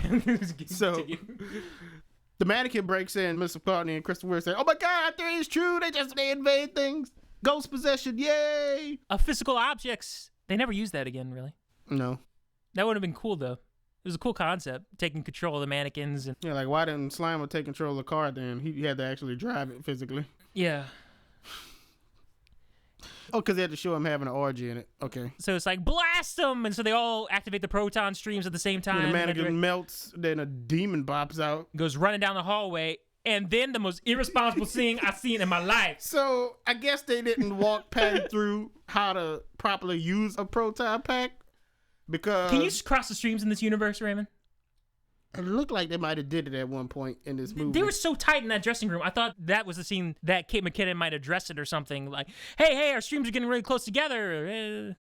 It don't matter because the scene that followed when they ran down the hallway, they shoot. Kristen Wiig The first two in front are shooting. Are shooting down the hallway. I was like, oh yeah, cool. And then all of a sudden, the two in the back open up the proton and start shooting over their heads. Patty's tall, so it's kind of all right. No, but it's not. Patty shot over her head. He was shooting a nuclear stream of energy over somebody's head. I told Andrew if me and him was Ghostbusters, he wouldn't want me to do that. He says, "Don't do that. Do not shoot the proton over my head, Raymond." And I said, "You know what? That's understandable." I wouldn't shoot that over your That's head. dangerous. Unless you got down, like if the ghost was holding you hostage and you was on your knees, then I had to shoot it over your This is head. irresponsible proton use, man. So just yeah, firing maybe it there's a scene directly over their heads too. where they had to talk to Patty about proper usage. They just gave it to her. They didn't even. Yeah, they didn't even train her. Patty's not qualified to handle this equipment. She knows New York though. There was that one scene in the alleyway that we skipped where Melissa McCarthy was in street hockey pads. She had to wrangle the beam. Okay, let's test the beam for the first time. Like Shoot the wrestling target. the gator. Well, there's another scene in the alleyway, so we'll Later, but we'll talk. That's talk the about better this one. scene. But right now, she can't hold it. It's so powerful that it shoots her backwards and it's flinging her around like they compare it to a balloon letting out air. It's Pretty much flailing what it all over. was. At no point does she decide to hit the stop button or switch it off. Her hand wasn't on it no more. I thought you had to hit the red button to keep the stream going, but Yeah. her hand wasn't on that no more. Yeah. Oh, this was a prototype, so that's probably what it was. So it broke. malfunctioned, yeah. How'd she get off? Do proton beams not do severe damage to buildings anymore like they used to? Were there any cuts, laser cuts in the alleyway walls after this scene? No, the beam strategically was able to only shoot that target and the ground. That's weird because she was flailing all over the place. Mhm. I'd be panicking if I was one of the people watching her. Like, I would have to get out of there because that beam could hit anybody, incinerate them. They don't care. Oh yeah, it's just a funny scene. They're just laughing at her. No. This All is right. serious. Back to This the. is serious crap that's going on. Kids, don't play with proton packs, all right? Don't do it. Don't do it. Not a good idea. Not a good idea. They run out to the concert. They see the ghost. The ghost kicks the guy singing. Ghost turned into a huge green winged dragon demon with horns flying around, like that pterodactyl ghost from the beginning of Scooby-Doo 2, except with a devil face. Pretty much what it was. They're trying to catch it. We gotta triangulate. Mr. McCartney tells the crowd to move. They don't listen. She jumps on them. Patty tries to do the same thing. She falls and says, "Y'all some racist, sexist people." And even though it's a mixed crowd with men and women. There really wasn't a reason. Like, if they're going to catch Melissa McCarthy and sustain that weight, why didn't they catch her? Should have been the other way around where they caught her and then Miss McCartney jumped and she was like, I don't know if it was a lady thing or a weight thing, but I'm mad as hell. They're about the same weight, you think, because Leslie Jones is tall. Just taller. I didn't realize how short Melissa McCarthy was until she was standing next to Chris Hemsworth. Or is Chris Hemsworth really tall? Is he like 6'2" or something? He tall. And she a little short. He's a little short. Anyways, the dragon's on top of Patty's shoulders. Somebody takes a selfie with the dragon, offers the dragon a blunt. Dragon smokes for a little bit. They try to shoot it while it's on Patty's shoulders. Like, don't shoot at anything Patty needs right now, like her head. So they shot it at Patty. At one point, they missed and they hit a valuable statue. Stewart just let out his girl scream. Patty was like, after it flew away from Patty, she was like, I'm coming to get some. She shot at it. Kristen Wiig does a racist joke. That was Kate McKinnon. Oh, Kate McKinnon? Yeah. You're doing a good job, Kristen Wiig. You're doing a good job, Melissa McCarthy. Leslie Jones. Try harder. So they open up the new trap and they suck it in and they catch it. And they're like, we just caught our ghost. Yay! Everybody's excited. Woo! Ghostbusters, Ghostbusters. Everybody's cheering Ghostbusters. Kate McKinnon slices a guy's throat on stage. And then they leave. Slices the guy's throat. She's fucking nuts. She defaces the guy's property. She destroys her guitar. Slit his throat. She breaks his guitar on purpose because that's what you see in a lot of movies. I expected her to just slice his throat and say, yeah, for the horde. Or some stupid shit like that. And then after she breaks his guitar, she looks at him and says, I'm not paying for that. You're a man. Pay for it yourself. No. This is criminal activity. You broke his property and then just told him to deal with it. So they leave with the thing. Now, wait a minute. The original Ghostbusters movie, they went into the money thing. This is a business that they're starting up in the original Ghostbusters. They never address their earnings in this movie. Were they paid for this gig? Is it just implied that they're paid? Raymond's shaking his head. No. They're doing this because they want people to believe that ghosts exist. But how are they funding this operation? No one ever discusses payment at all. I guess it's just implied because they're supposed to be a business. Maybe Kate McKinnon's character has a rich uncle? I don't know. They don't want you to know that part. Yeah, they don't do the triple mortgages thing. It's not important, Andrew, how they get the technology and the funding plutonium this? To create nuclear weapons. I ripped it off from some Libyan nationalists. They wanted me to build up a bomb. How do they get their unlicensed nuclear accelerators? Well, they know what Batman feels like, so Bruce Wayne must give it to him. How do they get this technology? Well, I mean, they just stole it from the university? Would the university really let valuable nuclear equipment? No, they'd be arrested. This is stretching it way too far. The movie doesn't give an excuse. Oh, I'm not trying to think of that. I don't want to defend this shit. Okay, yeah. They captured a ghost. Go back home. Bill Murray's like, yeah. I was really disappointed whenever I saw him walk through that door. He's like, he's going to have a bigger role in this movie. Apparently he didn't. He's like the homage to the Peck character in the first movie, who's a disbeliever. But since it's the female Ghostbusters and he's a man, we can't just have him be a disbeliever. He must be murdered. Yeah. You know what? He got all who oppose us must die. You oppose the women, you die. That's the world they live in. Well, that's what happens if they rule, y'all. Just want you to know. So Bill Murray sits down and is like, I want evidence of these ghosts or I'm going to turn you into the authorities as frauds. I'm the top debunker in the world. You said you caught a ghost, but you can't open the trap. That's very convenient. And then Kristen Wiig's like, you know what? I'm going to open it. And it's like, don't do it. She opens it, and there's a pause. And I thought, oh, they're going to come up with some excuse that the ghost isn't there so he can be a villain, like a side villain through the rest of the thing. I thought this was going to happen.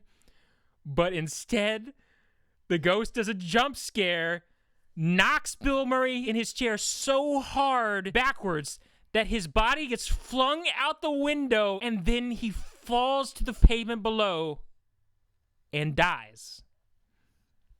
He cuts to the cop say, who threw him out the window? It wasn't us, it was a ghost. That's a serious investigation that needs to happen. Is that where they had the scene where Kristen Wiig explained her backstory? They celebrated something. They celebrated them catching a ghost. Oh, they had a dance. That's where they danced. Chris Hemsworth walked in and danced, and then Patty didn't want him to dance no more. And then Kristen Wiig sexually molested him. Get it. She sexually molested him on the dance floor. And then told him to go answer the phone. Yeah. And so over some Papa John's. 4K Papa John's. They say, so, Kristen Wiig, what got you into the ghost thing in the first place? Did you have an experience with the ghost? I know you said you and Melissa McCarthy met at MIT. Yeah, they talk about how Abby met, and then she said, when I was a young girl, the mean old lady next door to me died. That night, she was staying at the foot of my bed. She did that for a whole year. I had to go to therapy and whatnot. Abby was the only one who believed me. So I was like, ooh. So Lady's the villain. So Lady Ghost. I thought she was going to play an important role. I just thought it was really good, creepy, and cool backstory. Yeah, because I was scared. It's like, ooh, for a year, this lady would stand at the foot of your bed for 365 nights. I thought this lady was going to turn out to be the villain. Or sub-boss. Yeah, some kind of boss. That she has to face her fear. Yeah, at the end, she come and be like, oh my God, it's her. She had to fight her. Oh, maybe she's the villain in the second movie before Thanos in the third. Yeah. Okay. This is a pretty well done scene where it switches back to that tone again from the beginning of the movie. That creepy tone. It actually wanted to be a movie again. Yeah, very briefly, though. This is one of the best scenes in the movie. I don't know what happened. At one point, they had to go meet the mayor. Turned out to be Andy Garcia. Is it Andy Garcia? Yeah. Bill Murray got tossed out the window and died. And then that got the attention of the mayor. It's like you're creating a show around ghosts. You can't kill Bill Murray. Can't have that shit no more. We actually know about ghosts, but we're trying to keep it secret from the people because a person is smart. People are dumb, panicky animals, and you know it. These two government agents. From The Wire. And I forgot where the other guy's from. He looks a little bit like Louis C.K., but he's not Louis C.K. So we're just going to need y'all to not put this out in the open. The cat side of the bag. No, they want the cat back in the bag. So they put the cat back in the bag. But once you take the cat out of the bag, you can't really just put it back in because that's the point of the phrase, the cat's out of the bag. I put cats in bags all the time. Yeah, but what about Schrodinger's cat? I mean, you don't know if it's dead or alive inside that bag. And just a huge Will Ferrell comedy sketch in the middle of this Ghostbusters movie. It was fucking about ridiculous. Cats in bags. So then it cuts. So it's like, we need you guys to stop doing what you're doing. So Andy Garcia says, look, I'll let you off the hook, but you have to help me get revenge on Danny Ocean. There it is. And this is supposed to lead into the all-female Ocean's 11 movie, right? Oh, they murder everybody? What? Oh, they murder all the men? Oh, no. They got to steal the virus that'll kill all the men. Oh, this is why I got distracted, because he was like, Put the cat back in the bag. Yeah, just cease what you're doing. And Stop what you're doing. Then it cuts to them in the alleyway. And the Kristen Wiig says... They said we could continue doing what we're doing. I was like, what the hell? They just said... No, that's the opposite of what they said. It's literally the next scene. And then I just cut. And then I looked over to Raymond and I said, and what? That's the exact opposite of what they said. And we're looking at each other and I peeked at the screen and I was like, oh, look, they're throwing a grenade. And then Raymond was like, what? And then, she threw a grenade at the civilian population and it exploded in the alleyway. And I was like, and I laughed at that because I was like, oh my God, that was so stupid. It was funny. No one else was laughing in the audience. No one was laughing. But they threw a grenade. I look away for 1 second and I look back. I was like, oh, they're throwing a grenade. What?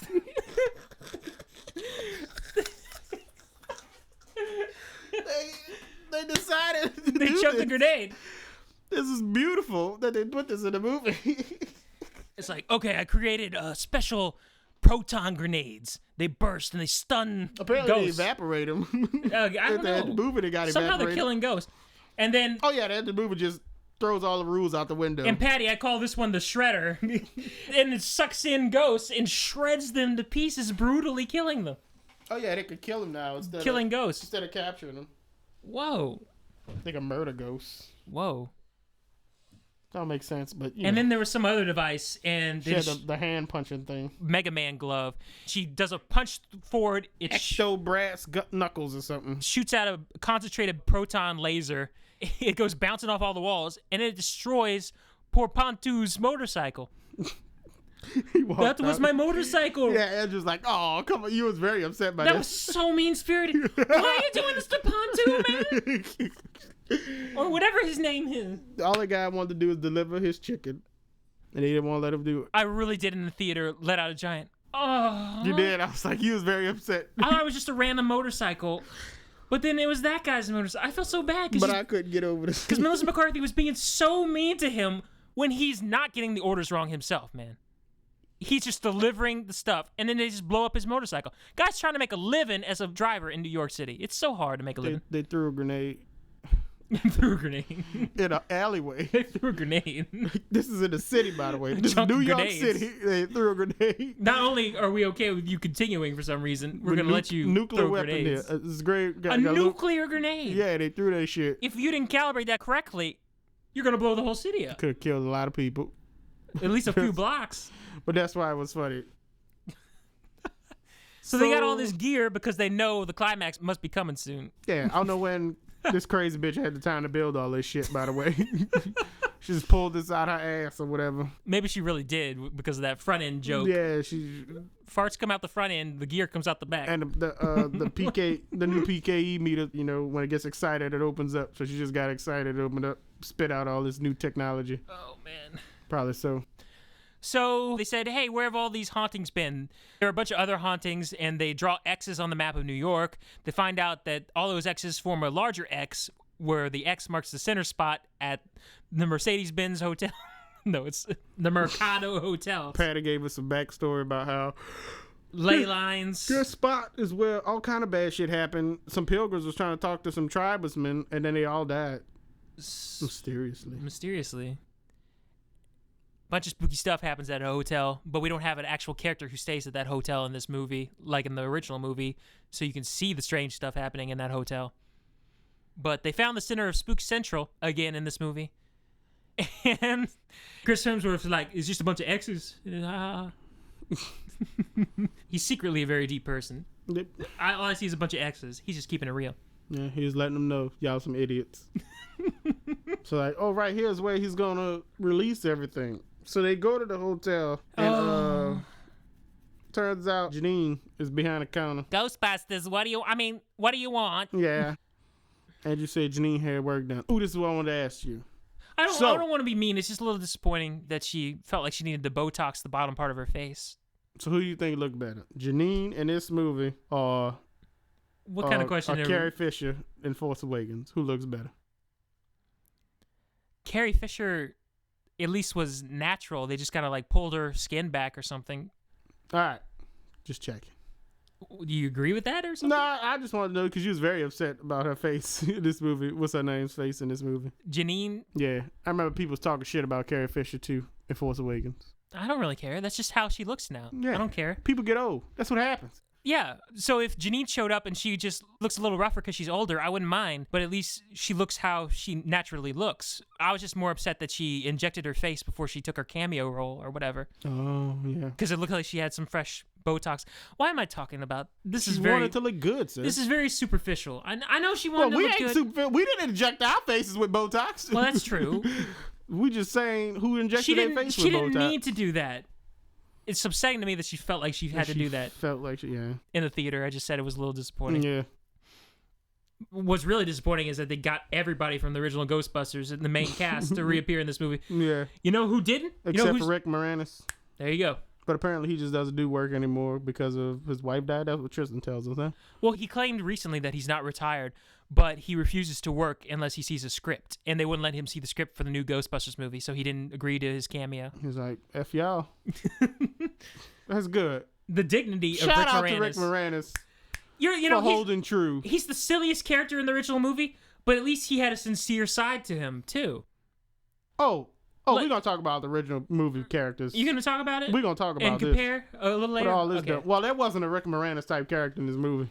Chris Hemsworth was supposed to be... He was like supposed to be a combination of him and Janine. Yeah. But that was ridiculous. Yeah. Like the villain was supposed to be Rick Moranis' character, but if he turned evil, I guess. But Rick Moranis had heart to him in the movies. Whew. We're getting close to the end, guys. So they go to the hotel. They like, he's down in the basement. Get him out of there. So Rowan's in there. He's turning shit on. Like, stop right there. He's got picture frames all over the wall with ghosts trying to escape through like them. Mirrors. Connected, funneling into this giant machine with Tesla coils and sparks flying, electrical energy all over the place. And they're trying to talk him down, trying to talk him about the good things in life. It's like, we know you hate people. You don't know you've had it easy. No, people ridicule us all the time. He's like, I don't give a shit. Needs to be cleansed. I was like, yeah, my nigga, let's do it. No. He grabbed onto the Tesla coils, electrocuting himself to He murdered death. himself. It's like, damn, what a twist. Then the government obviously agents... it's a Ghostbusters movie. You knew he was going to come back as a ghost. The government agents come in, say, we're going to pretend to arrest you, but we really did tow your car because you didn't stay out of it or whatever. But you really helped us foil a plan in the city, and we respect you. Take him away. And then it looked like they're actually arresting him, and I thought it was going to be the part in the original Ghostbusters where they actually arrest them. Yeah. Because the way they played it was that the Ghostbusters started panicking. The ladies started panicking like they were actually being arrested, which I didn't understand because in the next scene, Kristen Wiig was in a hotel room reading the journal. She stole evidence from the scene, Roland's journal. He read their book, apparently, and that gave him all the knowledge he needed to know about how to create these devices. Wait, I didn't see that. That was the revelation? Was that... Yeah. He read Melissa McCarthy and Kristen Wiig's book? Yeah, when they first go in, before they see him, she was like, oh, at least we know no psychopath loves our work. She looks through the book that she wrote, that he used, all his notes and stuff that he drew in it. Then why did they play that scene up for comedy? Like trying to convince him that there are good things left in the world. Like, shouldn't it have been a serious moment where Kristen Wiig and Melissa McCarthy realized the ramifications of their actions and like what they did to this young man and what he's about to unleash in the city? Like, shouldn't it be more serious between those three characters? Like, this book that they wrote was about their speculations on ghost and ghost activity. My problem right now with this is that we don't have no backstory for him about how he knows how to create this stuff. No.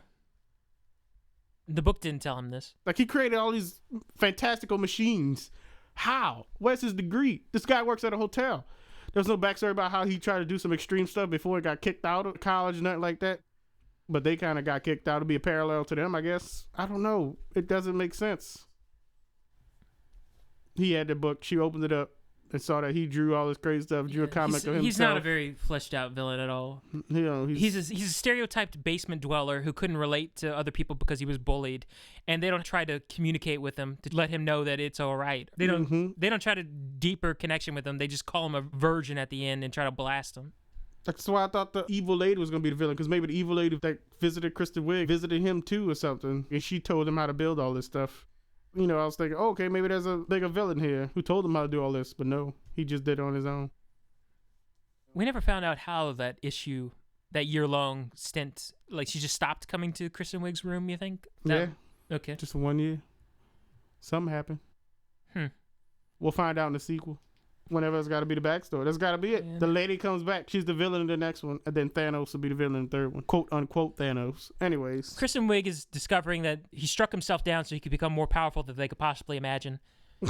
And so he's going to try and possess a human form to complete the ritual. Why he couldn't complete the ritual as his own human form, I don't know. He had to transcend first or something. He was trying to, but they kind of stopped him, or they was just going to take him to jail or shoot him or something. Wouldn't so he he have just killed himself. Superpowers? It semi makes sense, because now maybe the machine imbued him with the power. Now he could be a ghost. The machine imbued him with the power, you think? To do what? His superpowers? Like he would have just been a normal ghost if he had died any other way, but by grabbing onto the machine made him a super ghost, you think? I think they got all super ghosts. Anybody could just be a ghost if they die in this universe. I thought it made him super special, like stronger, because he died attached to the machine. He kind of was leading everybody. I don't know. So, he possessed it, I can't remember her name. Melissa McCarthy. Melissa McCarthy at the firehouse. See, that was a nice little scary scene, too, whenever the knock on the door, and she opens it, and that light that was above turns off. I like that. It was a little faster than the other scenes were. Mm-hmm. Like, they knew we're getting close to the climax, we got to speed it up a little, but it was going for that same tone again, finally. That creepy, actually horror movie tone. I remember Paul Feig in interviews saying that he's taking this in a new direction. Like, it's actually going to be scary in certain parts. He lied. Anyway. Well, I see what he was talking about. Like, he did try in a few scenes, but it wasn't consistently at that tone throughout the movie. Do or do not. There is no try. Paul Feig. Melissa McCarthy gets possessed, comes out of the bathroom above the Chinese headquarters, gets in Kate McKinnon's face, like, hello, Kate McKinnon. It's like, hello, Melissa McCarthy. They wanted her to eat a sandwich because her blood sugar was low. Kate McKinnon, she's giving off a really, like, she just wants to screw anything that moves kind of vibe. She just gets in Melissa McCarthy's face like, oh, is it finally going to happen? She's very weird. Or maybe that's just supposed to be playful, but it's a sinister playfulness, which makes me think that she's horny. Oh my God. And a lot of the time. Well, she queefs a lot, so now we know. That word. Why'd you... So anyways, she picks up a pipe, starts smashing the equipment. Melissa McCarthy. And Kate McKinnon runs over, is like, no, stop it. What are you doing? And she grabs it and pushes it. And Patty's like, are y'all playing right now? Huh? Then she's like, hello, Patricia. And then throws the pipe at her. She ducks. Into a booth. She's like, oh, hell no. And then she picks up, Kate McKinnon tries to throw it out the window. Drop her out the window. Which, by the way, I don't know if you noticed, that's the same window Bill Murray went out of. So apparently they got a money source somewhere. And some carpenters built that shit back up real fast. Yeah, I guess... Somebody worked real fast. Was this a last-second cameo change? Like, last second they decided to kill his character because he didn't want to do the rest of the role throughout the rest of the movie? I don't know. Of being the doubter to the mayor, like Peck was? Like, Bill Murray's like, I only give you this many days at the last second. And it was like, well, shoot, we wrote you a whole role. And so they just killed him, but then there was no continuity. Like, they didn't tape over, like, a sheet over the window or something. I don't know how it worked out, but it doesn't work in a film. But that would add character, wouldn't it? Yeah, it would add logic. Like, we don't have money right now for this. Yeah. You know? It would a cool character thing. Like, oh, the window is just got a tarp over it because they can't afford it. And she pushes out the tarp. But nah. They fixed that crap and smashed it again. Maybe that's supposed to be funny. But they didn't have a scene of them replacing the glass. It's like, man, that was expensive. And then they go downstairs. Thanks, guys. And then Melissa McCarthy comes out possessed and just chucks her out the window. See, that would have been funny. That would have been funny. That's a joke. Like, man, that was an expensive window. I don't know where we're going to get money for that. And then she shoves her out the window. That would have been great. That's called setting up your joke. Paul Feig don't know what that is. Oh, my God. So Patty and her are fighting, and Patty's trying to stop her from throwing her out the window. Melissa McCarthy's head spins all the way around. She, like, floats in the air at one point. All kind of crazy shit. Devil is a liar, you know, the stuff you see from the trailer. Yeah, Patty screams all this bullshit and then slaps her around. Slaps her so hard the ghost knocks out of her. But then she slaps her again, saying the power of Patty compels you, as you saw in the trailer. That was the part that they felt confident to end the reveal trailer on. Yeah. And then there's not even a subplot where Kevin, Chris Hemsworth character, wants to be a Ghostbuster too. Like, out of the blue, he shows up and goes downstairs on the pavement with a new Ghostbusters motorcycle he made and his own personal jumpsuit saying, you see, guys, I could be a Ghostbuster. Why don't let me be a Ghostbuster? It's like, we didn't establish this about your character at all. You're a moron. Where's this coming from? Come inside, Kevin. All of a sudden has an ambition to be a Ghostbuster. Like, not even one scene where he says, I want to be a part of this crew. This is exciting or something. He just shows up saying, see, guys, I can be a Ghostbuster. Take me seriously. That's Paul Feig and a woman who wrote this. This is out of the blue character motivation that doesn't pay off in any way. Never. He wants to be a Ghostbuster randomly because Rick Moranis in the second movie wanted to be a Ghostbuster. And that's just an homage to Rick Moranis. So Roman possesses him. Takes his motorcycle, drives off. He does wheelies off. Goes back to the hotel, turns the machine back on, releases all the ghosts. And then Kristen Wiig tries to warn the mayor, runs up into this fancy restaurant. No security for the mayor stops her. She can just run up to the mayor and just yell at him for 3 minutes straight. Then they drag her out finally. They had this joke. Kristen Wiig was trying to open the windows. Oh, yeah. This comic secretary to the mayor. She plays on Saturday Night Live, too. She's trying to get through the windows. And she thinks she's sliding the door. That's so sad. She's a scientist. Now they're just degrading their own character. Yep. So she busts in. It's like, we got to evacuate the city. The ghosts are coming. It's like, no, we stopped the ghosts. Did they? We thought so. And then there's a loud rumbling noise. You hear that? It's happening. And then... trash can roll by. Yeah, somebody's rolling a dumpster by on the street. In another movie, I probably would have found that funny.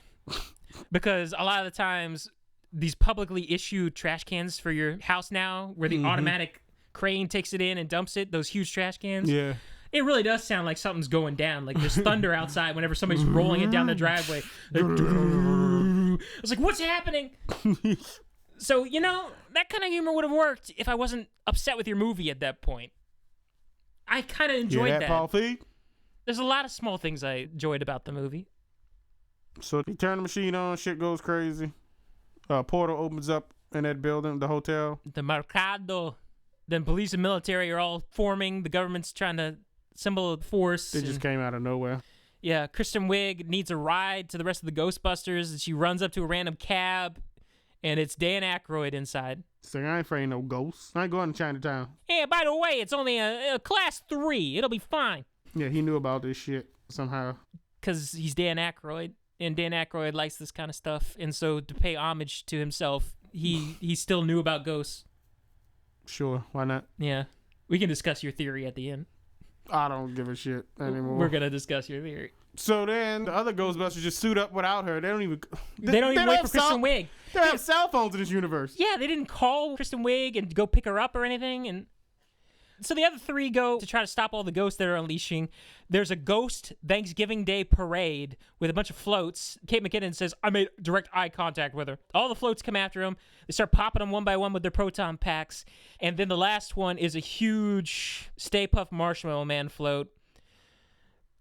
It's just horrible pandering to fans. I just don't appreciate it. Of course, they can't destroy that one. It crushes them. And they do this thing that they do in some movies where they're beneath the gravel, but it's like you're looking through glass and you're seeing them getting crushed underneath. They're like, yeah, that's the way I'm supposed to die. All of a sudden, he gets popped by a Swiss Army knife held by Kristen Wiig. Apparently, the Swiss Army knife was important. Melissa McCarthy, did she give that to her as a sign of friendship? No, what's her name gave it to her? Kate McKinnon, whenever they was testing out the new weapon, she was like, no, don't touch that gun here. You can have this Swiss Army knife. Oh. Every woman should have one. I thought it had some deeper significance. Nope. That would have been great, though, but we'll talk about that. Yeah, okay. And so all the ghosts turned their attention to the ladies in Times Square.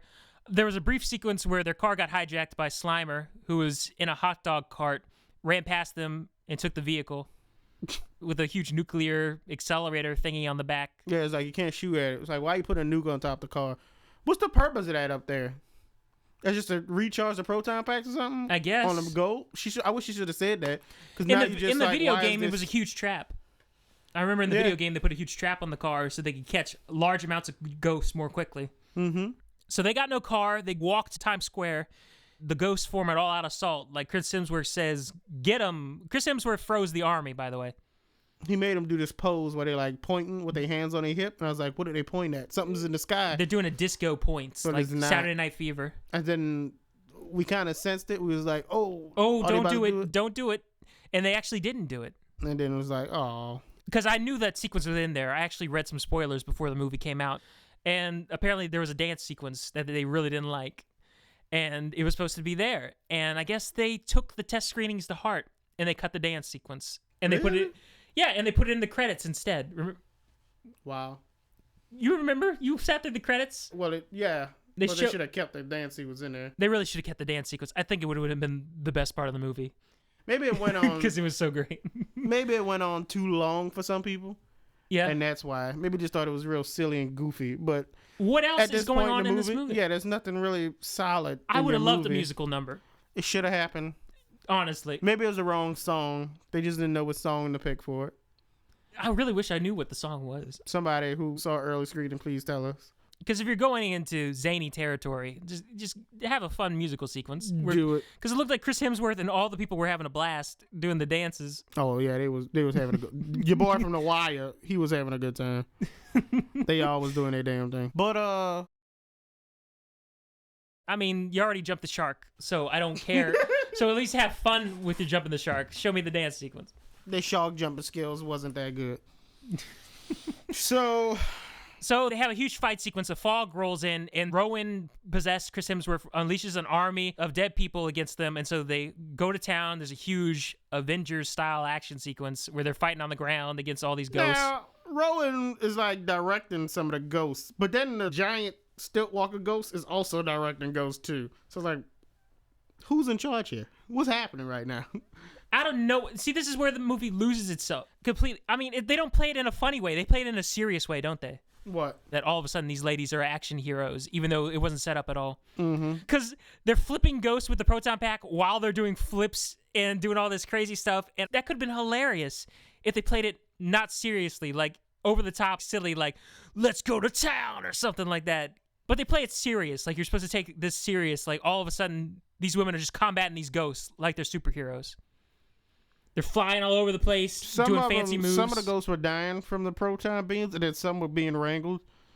Kate McKinnon got her own action sequence where she just dual wheels these two pistols. Yeah, these mini proton streams That she can wrangle and whip whipping them around with. just mows down people. And she kills the giant stilt walker one with it too. He blows up. The rules of your universe don't make sense anymore. They play it so straight-faced, but not silly straight-faced. Not like, I know you're joking with me right now, They straight-faced. use all the weapons. I remember you like panicked because this one ghost was tall and he grabbed Kirsten Wig, picked her up, and Melissa McCarthy threw a grenade at it. Like, what are you doing? The grenade went off in Kristen Wiig's face and she was fine. Yeah. What the fruit is happening? They tried to play for a joke where she throws it in the air and hits it with the proton pack, but she missed, so she just kicked it towards it and it just blew up half its body. So she landed safely. Because the other half, it was taller than her. Melissa McCarthy jumping over cars, punching them with her proton accelerated fist. What's her name? Used the chipper thing to kill the... Grinding up poor ghost. The demon pterodactyl ghost, but then another ghost stepped on it and broke it. So she only used it once. Only a couple of the ghosts had weapons. Like at one point somebody threw a little throwing axe. Yeah. And they had to dodge it, Matrix style. Like, look out! Eventually they defeat all the ghosts. Or just the ghost who decided to attack. Slimer goes rolling by in the vehicle again, but he's got a female Slimer with heavy lipstick on in a wig next to him. They're chilling with a bunch of their blue boys in the back, honking horn and going crazy, having a good time. What was that? Why was there a female Slimer? He had to get domesticated. Sir. Nah, this is stupid. This is a stupid joke. I'm sorry. There are tons of people who are happily married out there. I shouldn't say that. I shouldn't say that. There are a bunch of people. Say it. There are people with legit. Yeah, I'll say it. There are people who are men and women who are legitimate best friends and have a really good marriage relationship out there. And I can't just do a get domesticated joke. There are real marriages out there with people who don't hate each other. Slimer's a man, so he needs a woman to control him. I can say it because I don't care. I don't feel guilty about it. Oh dear.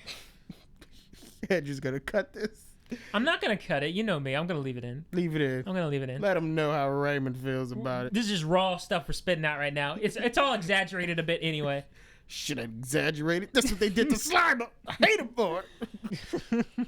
They made him get married or some shit like that. For what? He a ghost. What he gonna be married for? And then another ghost that looks exactly like him. What the hell? Is this his twin sister? He married to his twin sister? Some Lannister shit going on with Slimer? Maybe it is. Oh, this is disgusting. A Slimer always pays his debts. Wait! Raymond, at the beginning of this action scene, I swear, I saw Bill Murray again. I thought he was the flasher at the beginning. You saw yeah. The one that opened his coat and was flashing people? Yeah, you thought that was him? I could have sworn that was Bill Murray showing back up after being dead. Because he had the coat on, his exact same coat, and he had the exact same hat on. I could have sworn Bill Murray showed up again and was flashing people in the climax. Well, it was the rumor that he was supposed to be a ghost, a dead ghost in the movie, but no. I think that was him. I think he showed up and was showing people his ectoplasmic penis. Well, he didn't do much with it. So they beat all the ghosts. They go in, like we said, they taunting Ronan as he's inside Hemsworth's body. He's talking about how he should have worked out. Is this too Peter Pan? And he floats away, and they actually do a pixie dust sound as he flies away. He's like, I'm gonna embrace it. And he starts throwing green lava at him. They start shooting at him like, give us back Kevin. He actually does a cool villain thing. What? Whenever they say, give us back Kevin, he's like, you know what? I feel like I'm getting smarter by the minute. Stupid about it, but yeah. You can have him. And then he unpossesses him, but he's standing on the edge on the second story balcony. Yeah.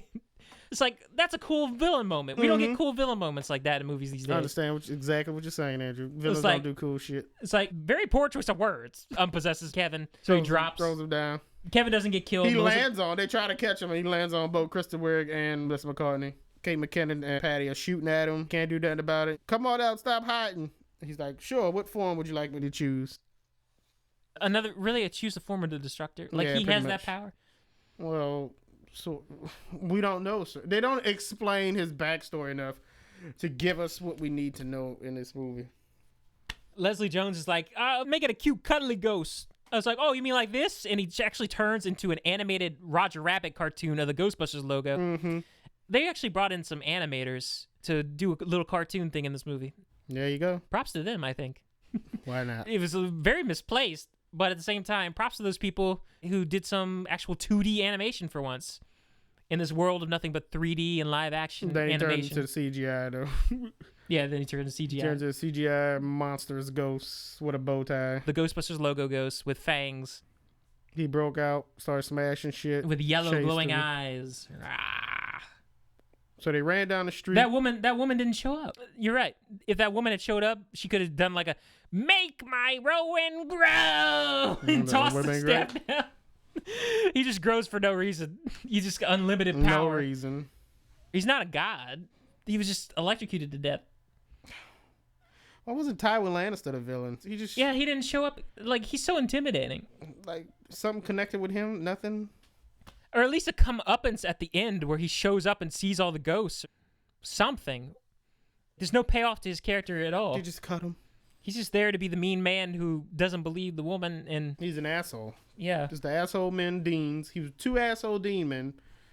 Demon. Ooh. I like. There it is. Men are demons. That's what they say. Oh, Confirmed. Okay. They roll out this giant ass dude chasing him. They shooting at him. Can't do nothing much. They see the big ass hole in the ground somewhere. They're like, oh. wait, why is the portal outside now? Did it suck up the hotel and the debris from the hotel? Yeah, somehow. It was outside. He broke the building. He So broke the hotel building when he How got bigger. are all the military people still alive? They were right out front of that. Yeah, he had to have stepped on a few of them. They all should be dead. All that debris from that building didn't just disappear. They got knocked down. They fell whenever he pushed green lava at them. Yeah. They fell back outside. They're and they stuck on all the got pavement. knocked down. Yeah, Yeah. they did. So he just graciously stepped around them, and none of the debris Well, did fell we on top see of them them. ever again in the movie? No. We see them snap out of it Oh, yeah. briefly. They must have, like, went around another building and just came back. It's like, yeah, if we throw the nuclear stuff in there, we can reverse it to turn it into a giant ghost trap. And it was like, what? Yeah, you can do a total plutonic reversal, which is what they did in the original movie when they Cross the streams? crossed the streams, but they couldn't do the same thing. So you got to drop the car into Cross the. the streams was already mentioned. It was set up in the first movie. This movie, there was nothing set up about you got a giant nuclear weapon. Lure the Slimer family into the portal, drop the nuke on the back of their car, and then it'll cause a vacuum that'll suck in all the ghosts, particularly the big one. They got him in there. They like shoot at the silver tanks at the top. They shot at him. It's not just sucking, it actually unleashes giant wrangle streams onto the ghost for some reason. Sucking is one thing, like you gotta lure it onto the portal. That I would understand. I don't understand how it works. But the in this portal movie. is grabbing the ghost with giant wrangle streams. This is daylight. It's not science. It's magic now. And then to top it all off, the part where I just lost my mind. And this is the part where it was like the big middle finger to men. it's like, how do we weaken this big thing? Yeah, the stream started grabbing him, but I it know wouldn't pull him exactly in. where to shoot. And they aimed for his penis. They just launched 4 proton beams crossed right into his crotch. And So he it's like- grabs it in it was pain, pretty much lowers onto his knees. Paul Feig and that woman who wrote this are just saying, "Fuck you if you have a penis." There's no genitalia on this ghost. No, There's no reason but that we know should he's work. a man. In spirit form, but he doesn't have genitalia. I guess it just hurts him. The proton beams hurts the ghost anywhere on them, so I guess it just hurt him. But they just decided to shoot him in the penis to make a statement. Yeah, if you have a penis, fuck you. That's pretty much At what this they point, said. I just kind of started looking around. I just started adjusting my automatic I saw chair. that. You was playing around. I was like, oh my God, I hope he don't break it. I was like, yeah, I think I have to test things. So I just started reclining back and reclining forward, reclining. I'm in the front of the theater, by the way, so I'm sure people, maybe they didn't, because it's pretty quiet, but I was just going back and forth in the recliner, like, I'm losing my mind right now. I need something to rock me. So that's what they did. And then they had this ridiculous thing where the ghost is getting sucked in and he grabs Melissa McCartney and goes into the portal. But then Kristen Bell. Oh, Kristen Wiig has to Wiig. get a tow cable from a truck and latches it onto herself. And dives in jumps after. in to go get her. Kung Fu shoots Panda the 3 ghost. up in here. Yeah, shoots the ghost's hand, releases her, and then they both get out. But while they're trying to get out, energy waves hit them and their hair turns white. They had a touching moment in the wormhole where she dives down as fast like Gandalf diving after the Balrog, and she releases Melissa McCarthy from the hand. This scene would have made a whole lot of sense if they actually had more scenes together in the movie.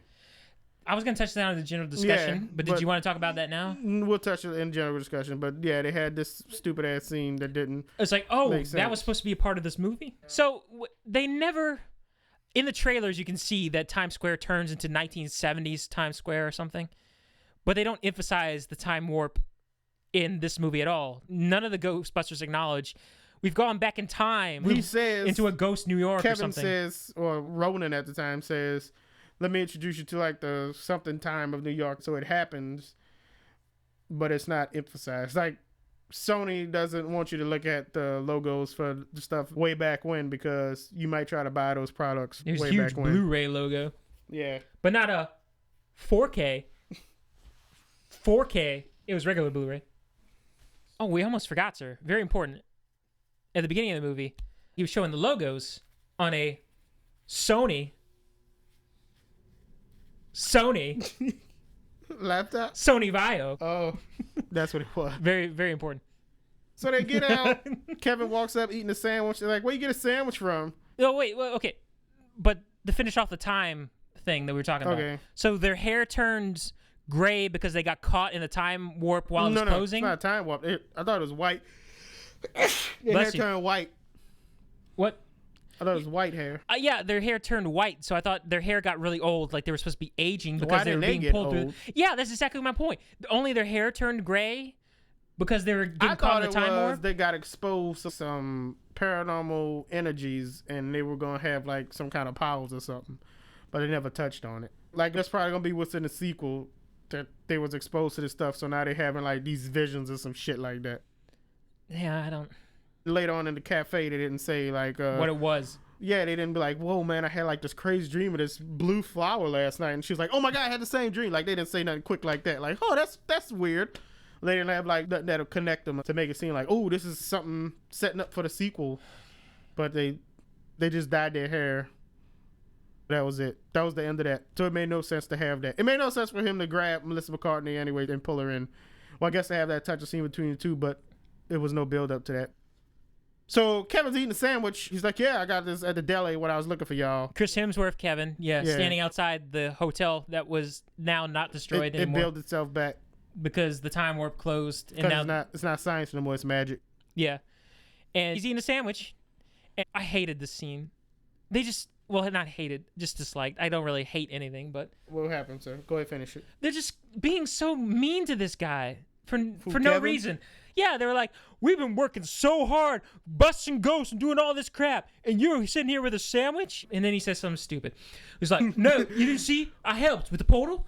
Yeah, well, right before it closed, I actually went to the elevator and I pressed a lot of buttons. He said elevator? I thought he said the box, like he went to the fuse box or something like that. Oh, to the fuse box. Yeah. Yeah. And I flipped the buttons, and then the portal started closing. And it's like, honey, those are unrelated. And you got a sandwich too? It's like, yeah, I went across the street and got myself a sandwich.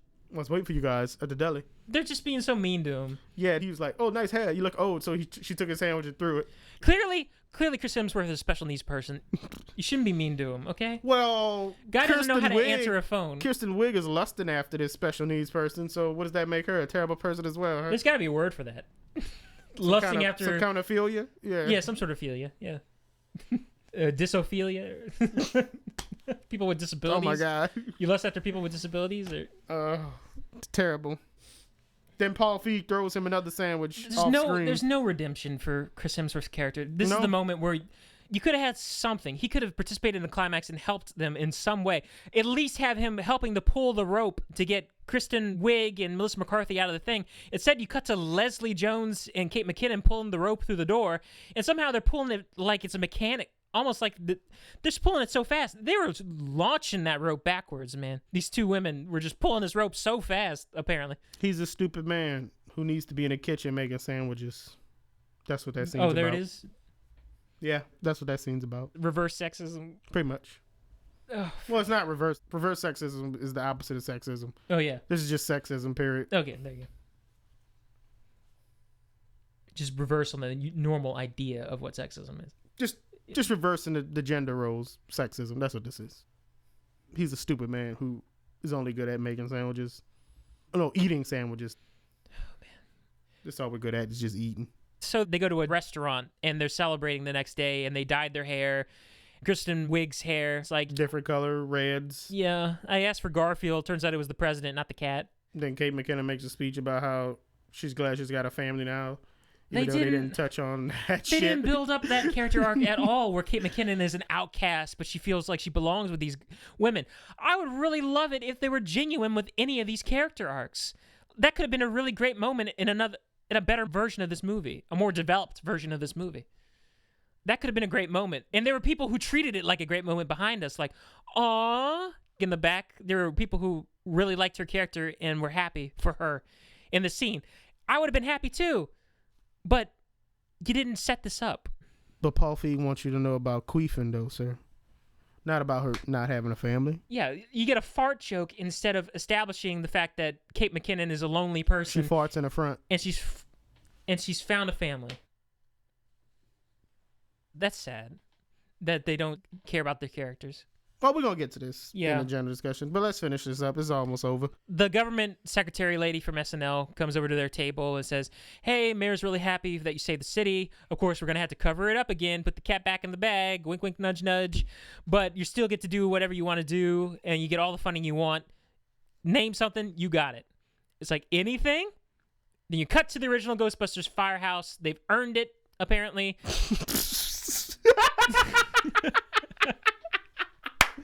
Oh my goodness. Earned it. Raymond snapping. I don't know what's happening. Did they earn it, Andrew? Did they?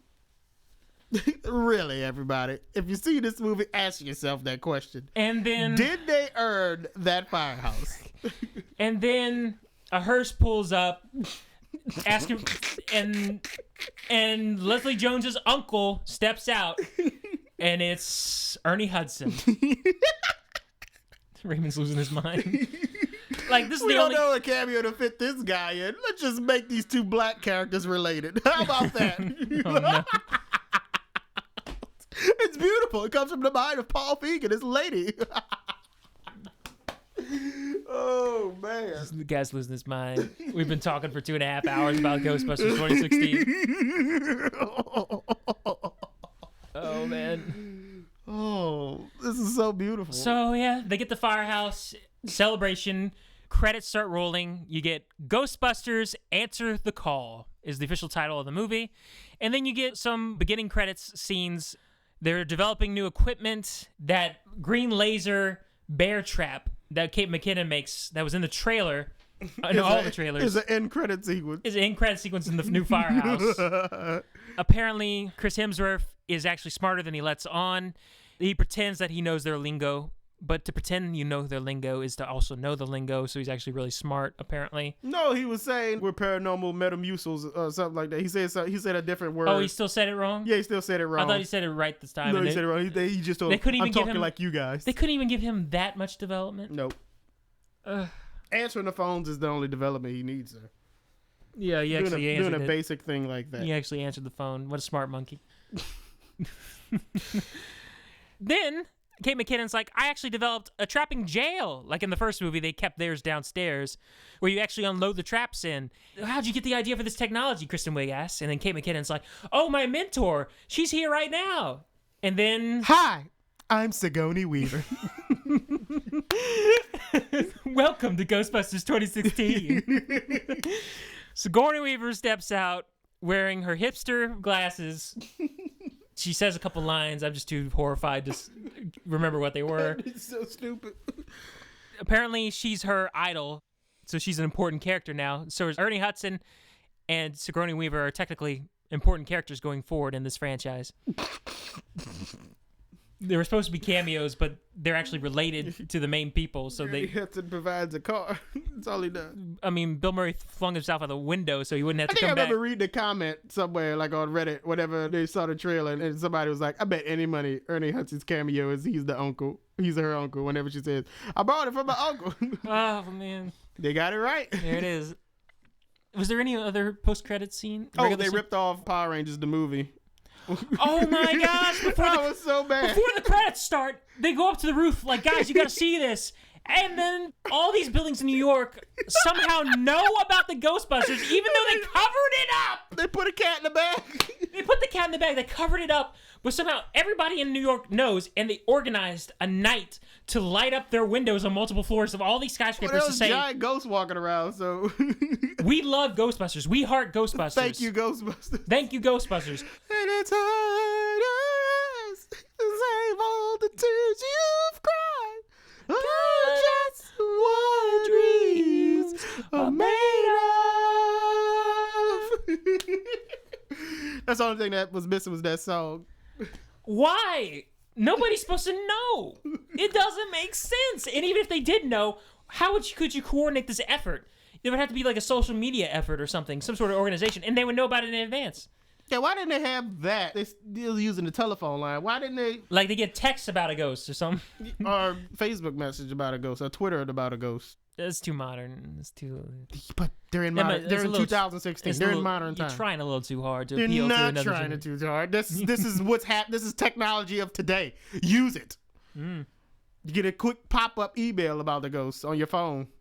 Oh, because it doesn't make sense. They didn't want them to have phones because they can't contact Kristen Wiig when she's not with the group. So they don't have phones in this universe, cell phones. So we don't even get to see the government agent use it. I don't think anybody uses a cell phone in this movie. That loving New York tribute to the Ghostbusters. For some reason, even though nobody remembers it. What happened? A guy from NBC said the government's trying to cover it up. He just announced that on the news. Like an actual news person would tell you about a government cover-up. They cut to the news segments, and one of the news guys was like, I actually saw a pirate ghost. I saw a Puritan ghost. My God, it was ridiculous, yo. And then we get to see the musical sequence that was cut from the actual movie during the credits, as the credits roll. And then there's a post-credit scene. Stay to the end to establish the rest of the Ghostbusters universe, guys.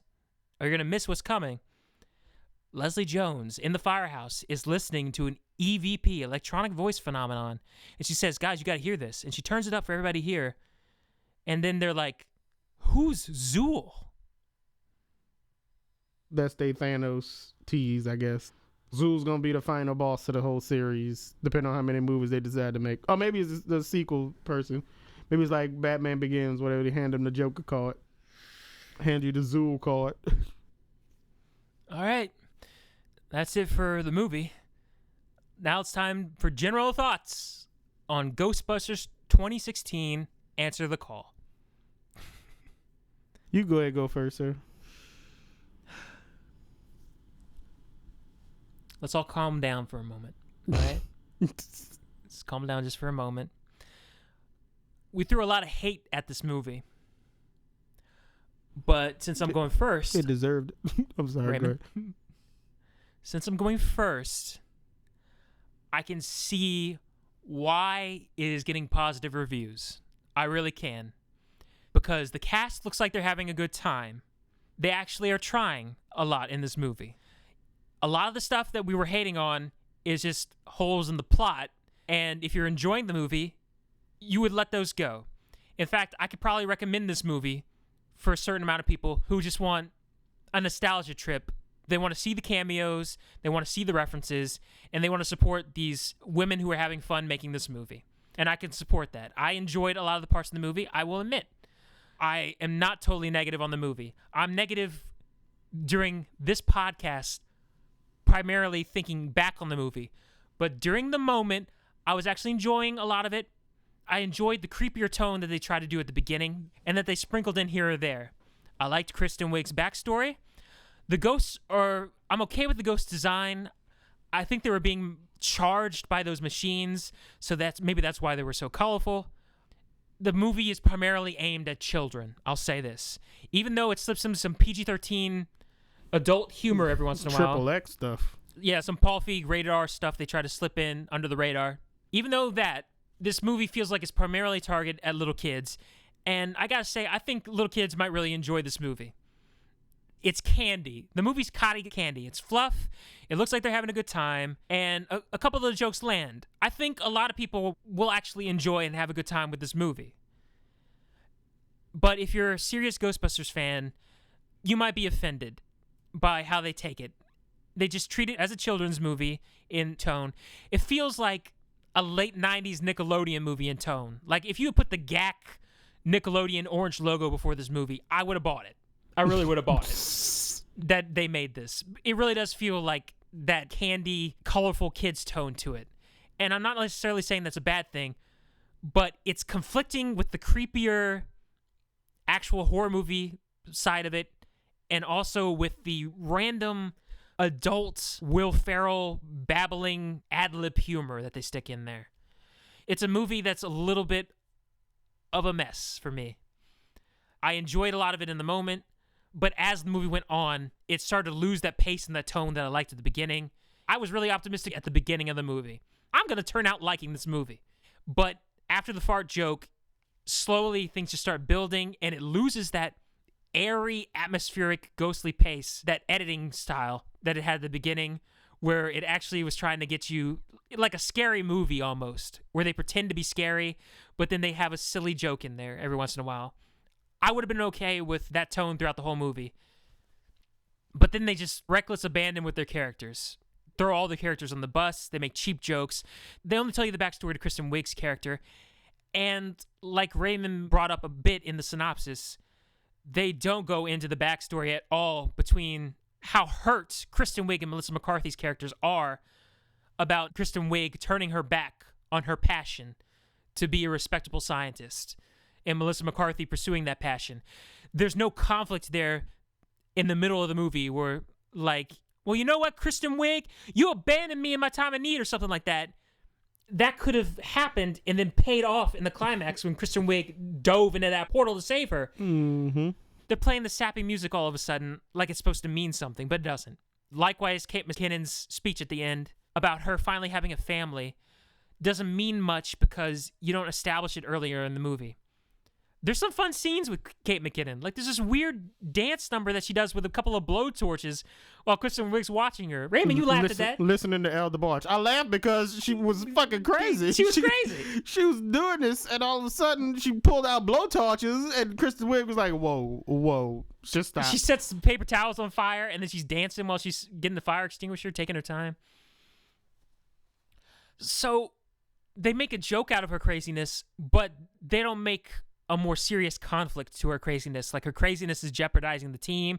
We don't learn anything about her and the other characters coming to terms with her. And Leslie Jones just puts herself onto the squad. There could have been some conflict with that. Like, you're not licensed to be here. You don't really belong here.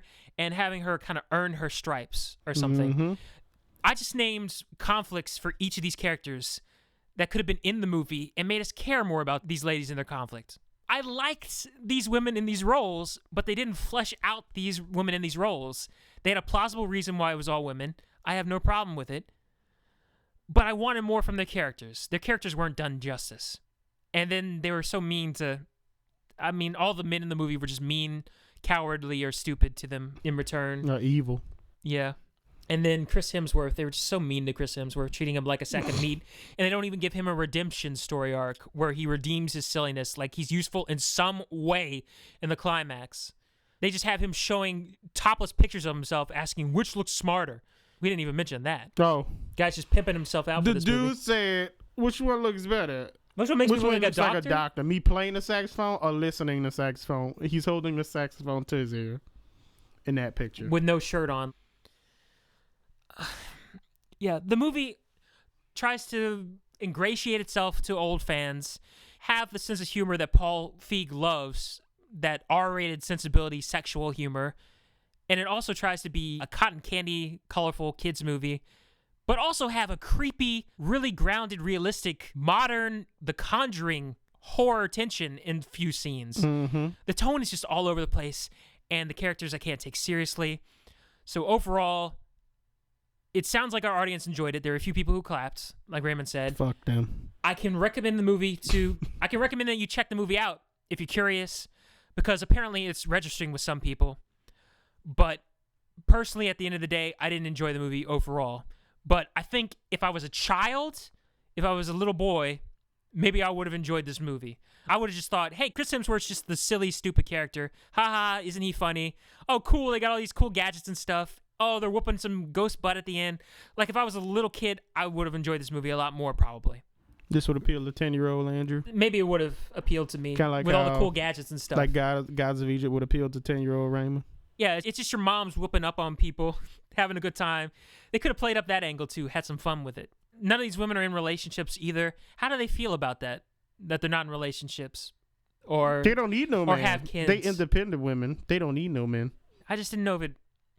I just like to know more about these characters because I actually like these actresses and I actually kind of like these characters, but they don't have arcs in this movie. And the arcs they do have are just put in there at the last minute. So my ultimate flaw with the movie is that it's a mess. It doesn't know what to do with its characters, and it's just all over the place a bit. But I can recommend it in bits and pieces. Mostly mixed. I can recommend it for most people, it seems like, but I personally didn't enjoy it all the way through. It had its moments. Raymond, what you got? Your turn, man. I agree with most of what you said. Because I heard you laughing a few times. You were enjoying... I was laughing at how ridiculous this shit was. Raymond, remember when Bill Murray died? And I just started busting out laughing whenever he flew out the window, and you were just appalled. You put your hand over your mouth like, oh my God, they killed Bill Murray. Like that's just disrespectful, man.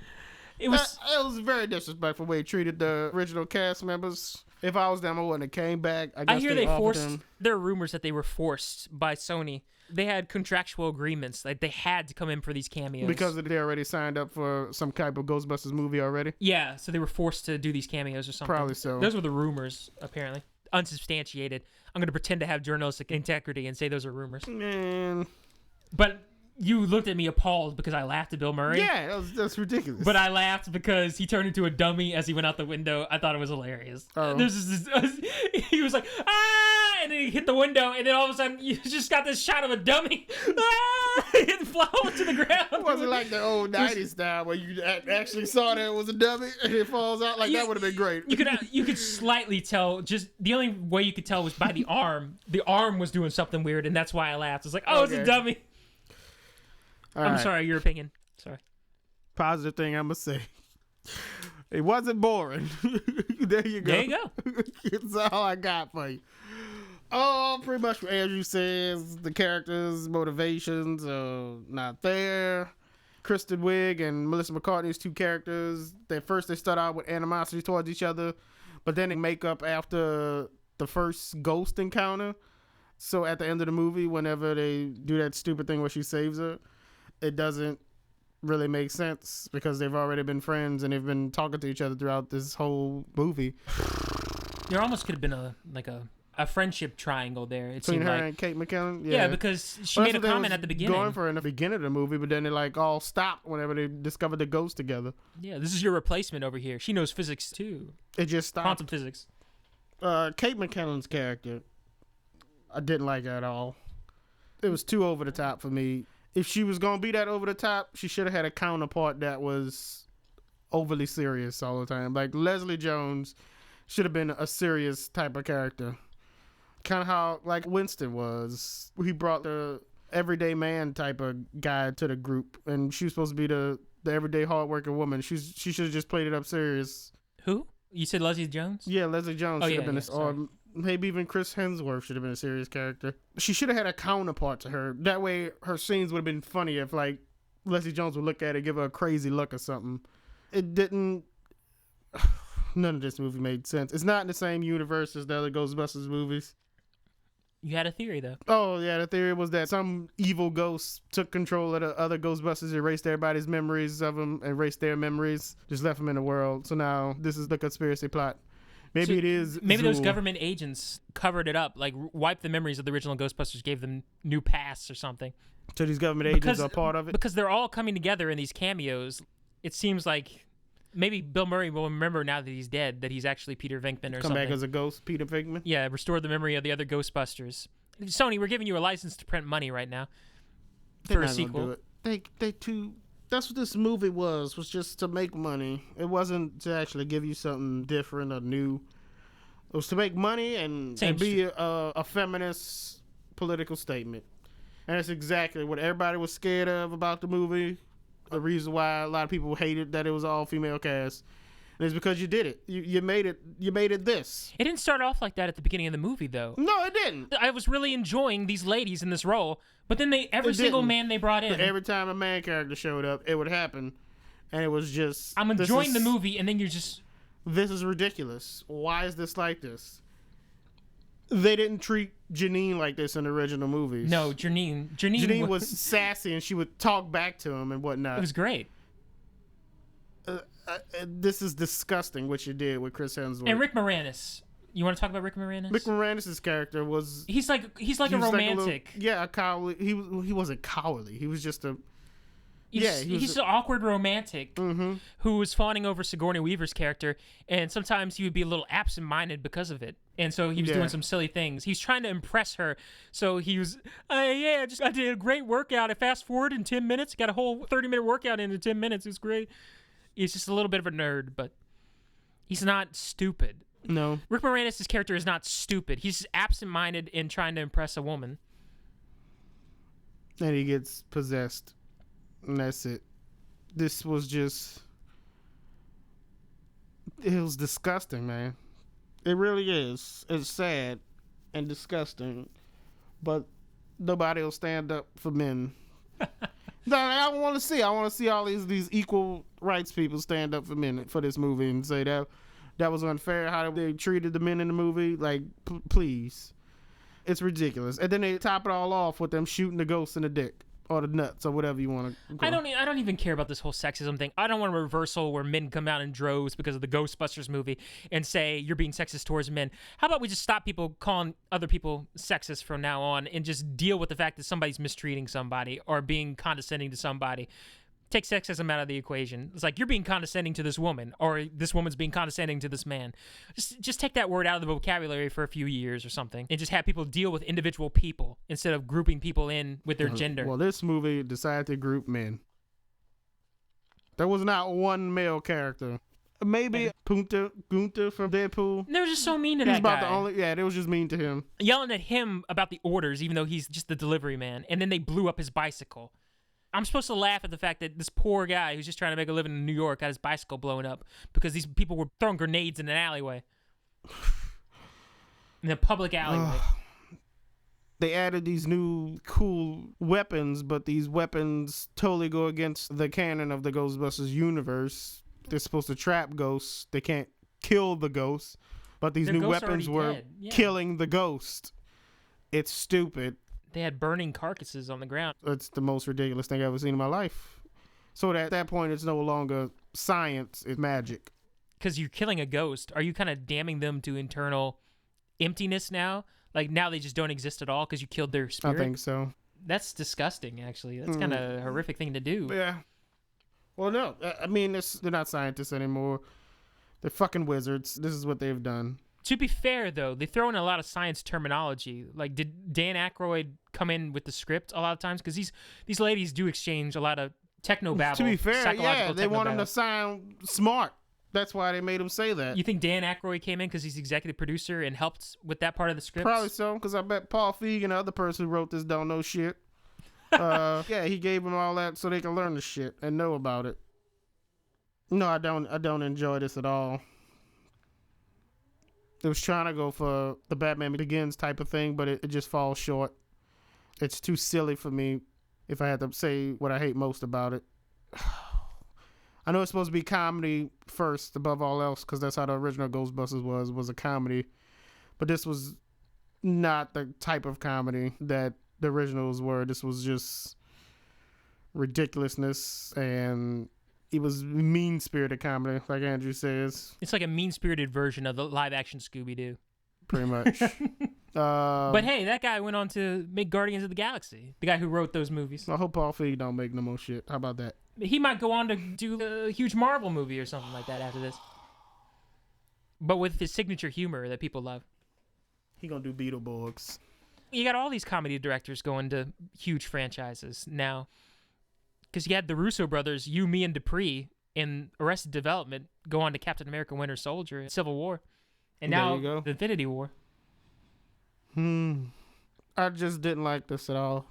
Just wasn't for me. Like Andrew said, maybe if I was a kid, I'd probably enjoy this more because all the cool stuff happening. But as an adult watching this, if there's one thing I do hate is just that your world doesn't play by its own rules. It's not playing by its rules, or maybe they decided to change it. It's in a different universe that they could just destroy ghosts now instead of capturing them. That they would only try to catch that one ghost to prove that ghosts were real. But then they do the whole containment unit thing at the end, so it's still weird and stupid. I wish that Kristen Wiig and Melissa McCartney had that character development with their two characters, and that they connected at the end there. There was actually something real. Because it seems like in movies like this, Kristen Wiig was supposed to get into like an argument with her, and that's why she wasn't with them at the time. But she just went to go warn the mayor, and that's why she wasn't with them. Because it makes no sense why they didn't call maybe there was her. that scene. Maybe she said, we got to tell people, like, who's going to believe us? The mayor's going to handle this or something. Because it feels like they should have had another argument scene right after Bill Murray died about why'd you let the trap open. Melissa McCartney was trying to tell her, you don't have to prove yourself to him. We all know this already. We already proved it to ourselves. And Kristen Wiig just have to go through this internal struggle for herself of, not everybody needs to believe, but we know it's real ourselves. So I don't need other people's opinions about it. That's what her character should have been. And Melissa McCartney should have tried to help her through that. Raymond, that's perfect. That's perfect? You like nailed exactly where it needs to be in the plot, right there, after you kill Bill Murray. What? No, you're right. That's exactly where it needs to be. That's where her need to prove to other people that what she believes is true gets out of hand. Mm-hmm. And Melissa McCarthy should be upset with her about that. But then they should have got upset over something else again. What's her name again? What's the other one? The blonde? Kate McKinnon? Kate McKinnon. She should have had more. Okay, it's fun to see you acting silly, but let me care about you. Give me something about your heart right now. Tell me something about yourself. You never had a family. Let that play up. You know what I'm saying? Yeah. Give me something here. How am I supposed to care? I don't. What? I was just laughing because I was thinking of the live action Rocky and Bullwinkle movie. Oh. Where Bullwinkle Moose, this cartoon moose, turns to Piper Parabo and says, "Tell us about yourself, Karen." And then they have a big emotional.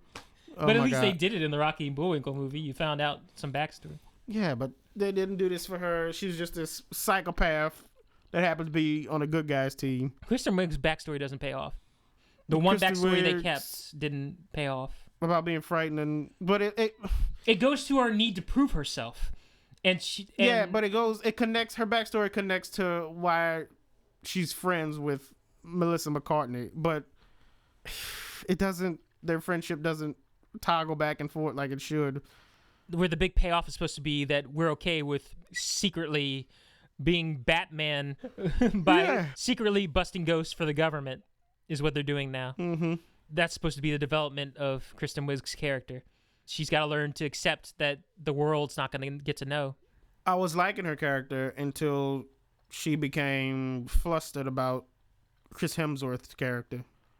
And then that's when I just didn't care about her character no more, because wouldn't the logic? Why would this smart science woman fall in love with this dumbass? Well, they're trying to do the reversal thing, I guess. Yeah, they're being mean to their own characters at that point. They're trying to say that, oh, she's a nerd, so she's sexually repressed, and so she's going to just start fawning over the first hunky guy she sees or something. No, he was extremely stupid. Extremely. It was over the top, way out the box. Just didn't belong in a Ghostbusters movie. Extremely stupid. It doesn't belong in most movies, unless it's a parody movie. Yeah, this is pretty much what his character was. Belonged in a parody movie. Now, if he was like a silent type and he was just trying to figure things out and they was throwing these big words at him and he didn't know and he was just trying to figure it all out and they found out that maybe he was like a high school dropout or something, he just recently got his GED or was trying to get his GED or something like that, give him some kind of backstory here, something about his character, and maybe she tried to help him and she helps him. That could be her connected to him, where they have like the one little thing for their little love connection and she tries to help him to pass or whatever. He passes. She's happy for him and stuff like that. Like give us something. Take it serious where you need to take it serious. We need humanity. Amen.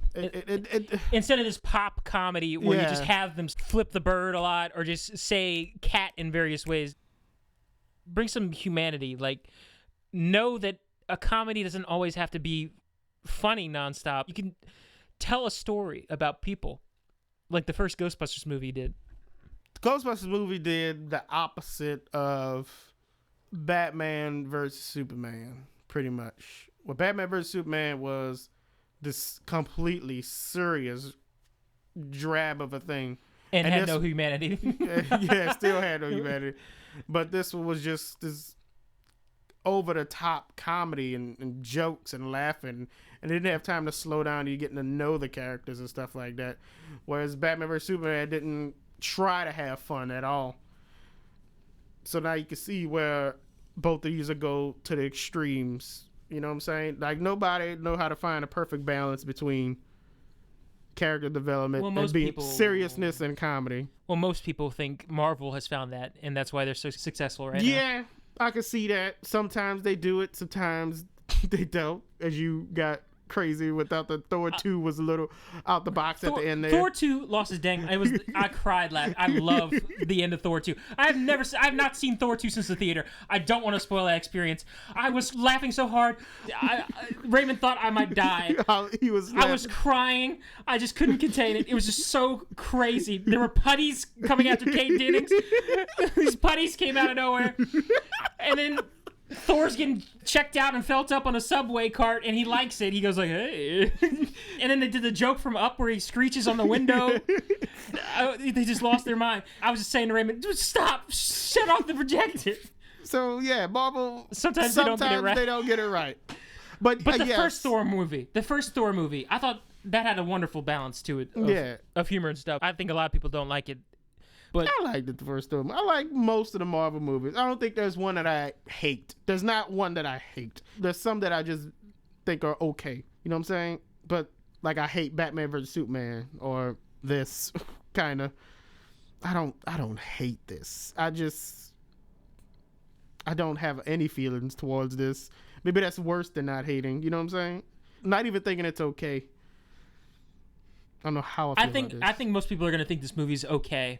And that's what I'm getting from online as well. It's just, it's okay. It's average. And once again, I can understand where they're coming from. But I wanted a little bit more. And it's not about any of the political crap that people are going to push against negative reviews of the movie. It's not about that. I actually like these ladies in these roles. I just think they weren't serviced well by the material they were given. Yeah. I think that with a better script, these characters would have been great. They would have shined. With just everything, even the villain, man. I wish the villain had something going on. It does not explain how he knows how to build all this shit. Pretty ridiculous. I guess it was just too much to fit into an hour and 50-minute long movie. They kept fart noise though. That's all you gotta remember when you think about. It's too much. That's what they kept for the movie. There's a lot of things. They should have actually had Dan Aykroyd help them write this script. Excuse me. Seriously. Just not have him in here for executive producer purposes. They don't have a balance. And I think that's what most of these action movies based off of franchises with teams of heroes and stuff like that need to find a perfect combination of seriousness and comedy. And this one just didn't do it. The ending action sequence was just over the top. Like I said. But it didn't know it was over the top. Yeah. 11-year-old me would have probably enjoyed it. Adult me doesn't. I just was like, okay, a lot of CGI is happening. We never saw them. Not even a funny like training montage making fun of Batman versus Superman, where they're like punching wheels or hammering wheels or something. That would have been hilarious. They don't train or nothing. Come on, a funny training montage to bulk up. It's just testing weapons. That's all I got. I don't know what the is. I'm gonna go ahead and give it a 2-star. A 2-star, because I feel like, even though this is where it's at, it could have been a lot worse. It could have been a whole lot worse. I'm going to leave with a positive thing right there. I feel like they got at least some things right. They listened to some audience feedback. So it could have been a lot worse, but it still wasn't okay-ish to me. It's not in that area. I don't hate it, but it's not okay to me. I'm somewhere in the middle of hating okay, me personally. Yeah, I think the movie at the box office will come out even, but it'll be an uphill climb because of all the competition coming out. I think a lot of people are going to be curious about this movie and show up and see it. It might open to maybe like $70 million or something. Yeah. It's not going to be amazing. It was cost, what, like $150 million to make? You think it might get a sequel on that kind of a budget? It probably gets a sequel. I mean, Teenage Mutant Ninja Turtles got a sequel. I think that one was modest, though. I think that one was like $90 million to make, and it made like $50 million or something in the opening weekend, or $60 million. Yeah, but people still hated that movie's trailer, too. Had a lot of hatred for that as well. But I think it'll make enough to get a sequel. There'll be a sequel to this. Maybe soon. off of merchandising and stuff. Like if a lot of little kids latch onto this movie and they want the gadgets and the toys and stuff. Yeah. Sequel's coming for this. With Zool, stay to the end credits, even though I already told you what it is. So we don't know if Zool's the big bad of the whole series or if he's just the next sequel setup. So we don't know what's happening. And the climax is so huge. How do you top this climax when you go this big in the first movie? They went. I mean, they fought an army of ghosts in 2 minutes, and then they stopped a giant ass ghost, and then had him get sucked in. The climax was huge for no reason. I don't know how they're gonna top it, Andrew. Oh man, They're gonna stay in New York or go to a different city or something like that. The writer or somebody who works on the next one's gonna say, "Yeah, man, it's gonna be like the Empire Strikes Back of Ghostbusters. This next one, it's gonna be great." They actually go to hell this time, get sucked in, and they got stayed that's out. the end of They're the all movie. trapped. But before that, it'll just be straight comedy. And then they get trapped, and you're supposed to care about it. Pretty much what's gonna happen. But yeah, that's all I got. All right, Anything newsworthy you want to talk about or what? not on my plate right now. You got anything? I really can't think of anything new. Just nothing else this summer that I'm excited to see. Star Trek Beyond is getting some positive reviews. They say it's much better than Into Darkness. It's almost on the level of the first reboot film. That sounds like a nice note right there. All right, I'll keep that in mind. They say out of the three, it feels the closest to an episode from the original series as well. That just brought me down now. Well, I don't they said, really care for Star Trek that much. well, then they also said it's got huge set pieces, and I'm thinking, huge set pieces. All I see is the ship getting destroyed, and then there was a bicycle stunt. So I'm curious about multiple huge set pieces. I feel like the trailers must be holding something back if there's more than one huge set piece in this movie. I can imagine the ship getting destroyed being a huge sequence in the movie, opening sequence. Yeah. And within the first 20 minutes or something. I'm still excited because of the marketing for Suicide Squad. Oh, I keep forgetting about that one. The Blitz trailer is my favorite trailer of the year, just how much fun they're having with rhythm and music. I don't know how serious the tone will be based on being in the same Batman vs. Superman universe. They said they had reshoots to try to correct that, and I'm seeing commercials where they play up the funny. Like, there's a commercial where the normal army guy hugs Will Smith's Deadshot. He's like, no, man, I don't do hugs. I do no hugs. He's being his old Will Smith self again, which I can support. It's been a while since you had an old Will Smith self. If Suicide Squad does really well and people love Will Smith in it, does Fox get really upset that he didn't return for Independence Day? Probably so, because that's what the Will Smith needs to come back and do some funny ass shit. He's a really good comedian. I don't know why he's comedian in action movies. Yeah, should put him as a Ghostbusters shit. He won't do all these serious roles, but yeah, he should have came back for Resurgence, made that a lot better. He's probably gonna bring his style to Suicide Squad, and it seems like it has somewhat of a balance of comedy and seriousness. But I'm afraid that it's gonna be a little too bit much. A few of the characters are gonna be what's her name in this movie again? Kate McKinnon. Yeah, they're gonna be going a little too overboard like that. It looks like they're having a lot of fun. I can only hope for a Mystery Men type scenario, a bunch of misfit people coming together to form an unlikely squad to save the day. They better not reboot that next. I'll be mad as hell. I'm mad as hell they reboot. They're only gonna reboot. They only will reboot it if you let them know that you love it. If you hold that love in and don't let people know about it, the studios will not latch onto it. Because they released the Power Ranger DVDs and saw how much those made, huh? Yep. That's why they decided, we gotta jump on it. Lionsgate jumped on it. They released all the seasons in huge boxes, and it's like, oh, we love Power, and then it's getting huge ratings on Netflix. People watching all the seasons with their kids. That's what did it. So keep your love for a franchise you don't want rebooted. Keep it to yourself. Share it with your close friends and loved ones. Now they're going to take what I love most and destroy it. I don't know what's going to happen on that day. I don't know what's going to happen on that day, Andrew. You move on. No. That's the day I take a stand. Oh. It's the day I say enough. But that's all I got. That's all you got? That's all I got. No more early chatter for the rest of the summer? At this point, everything, you got to put up or shut up. Star Trek, Suicide Squad, put up or shut up. Now, you have Jason enjoyed Bourne. You have enjoyed some movies of the summer. Yeah. What movies have you enjoyed? I really enjoyed Civil War.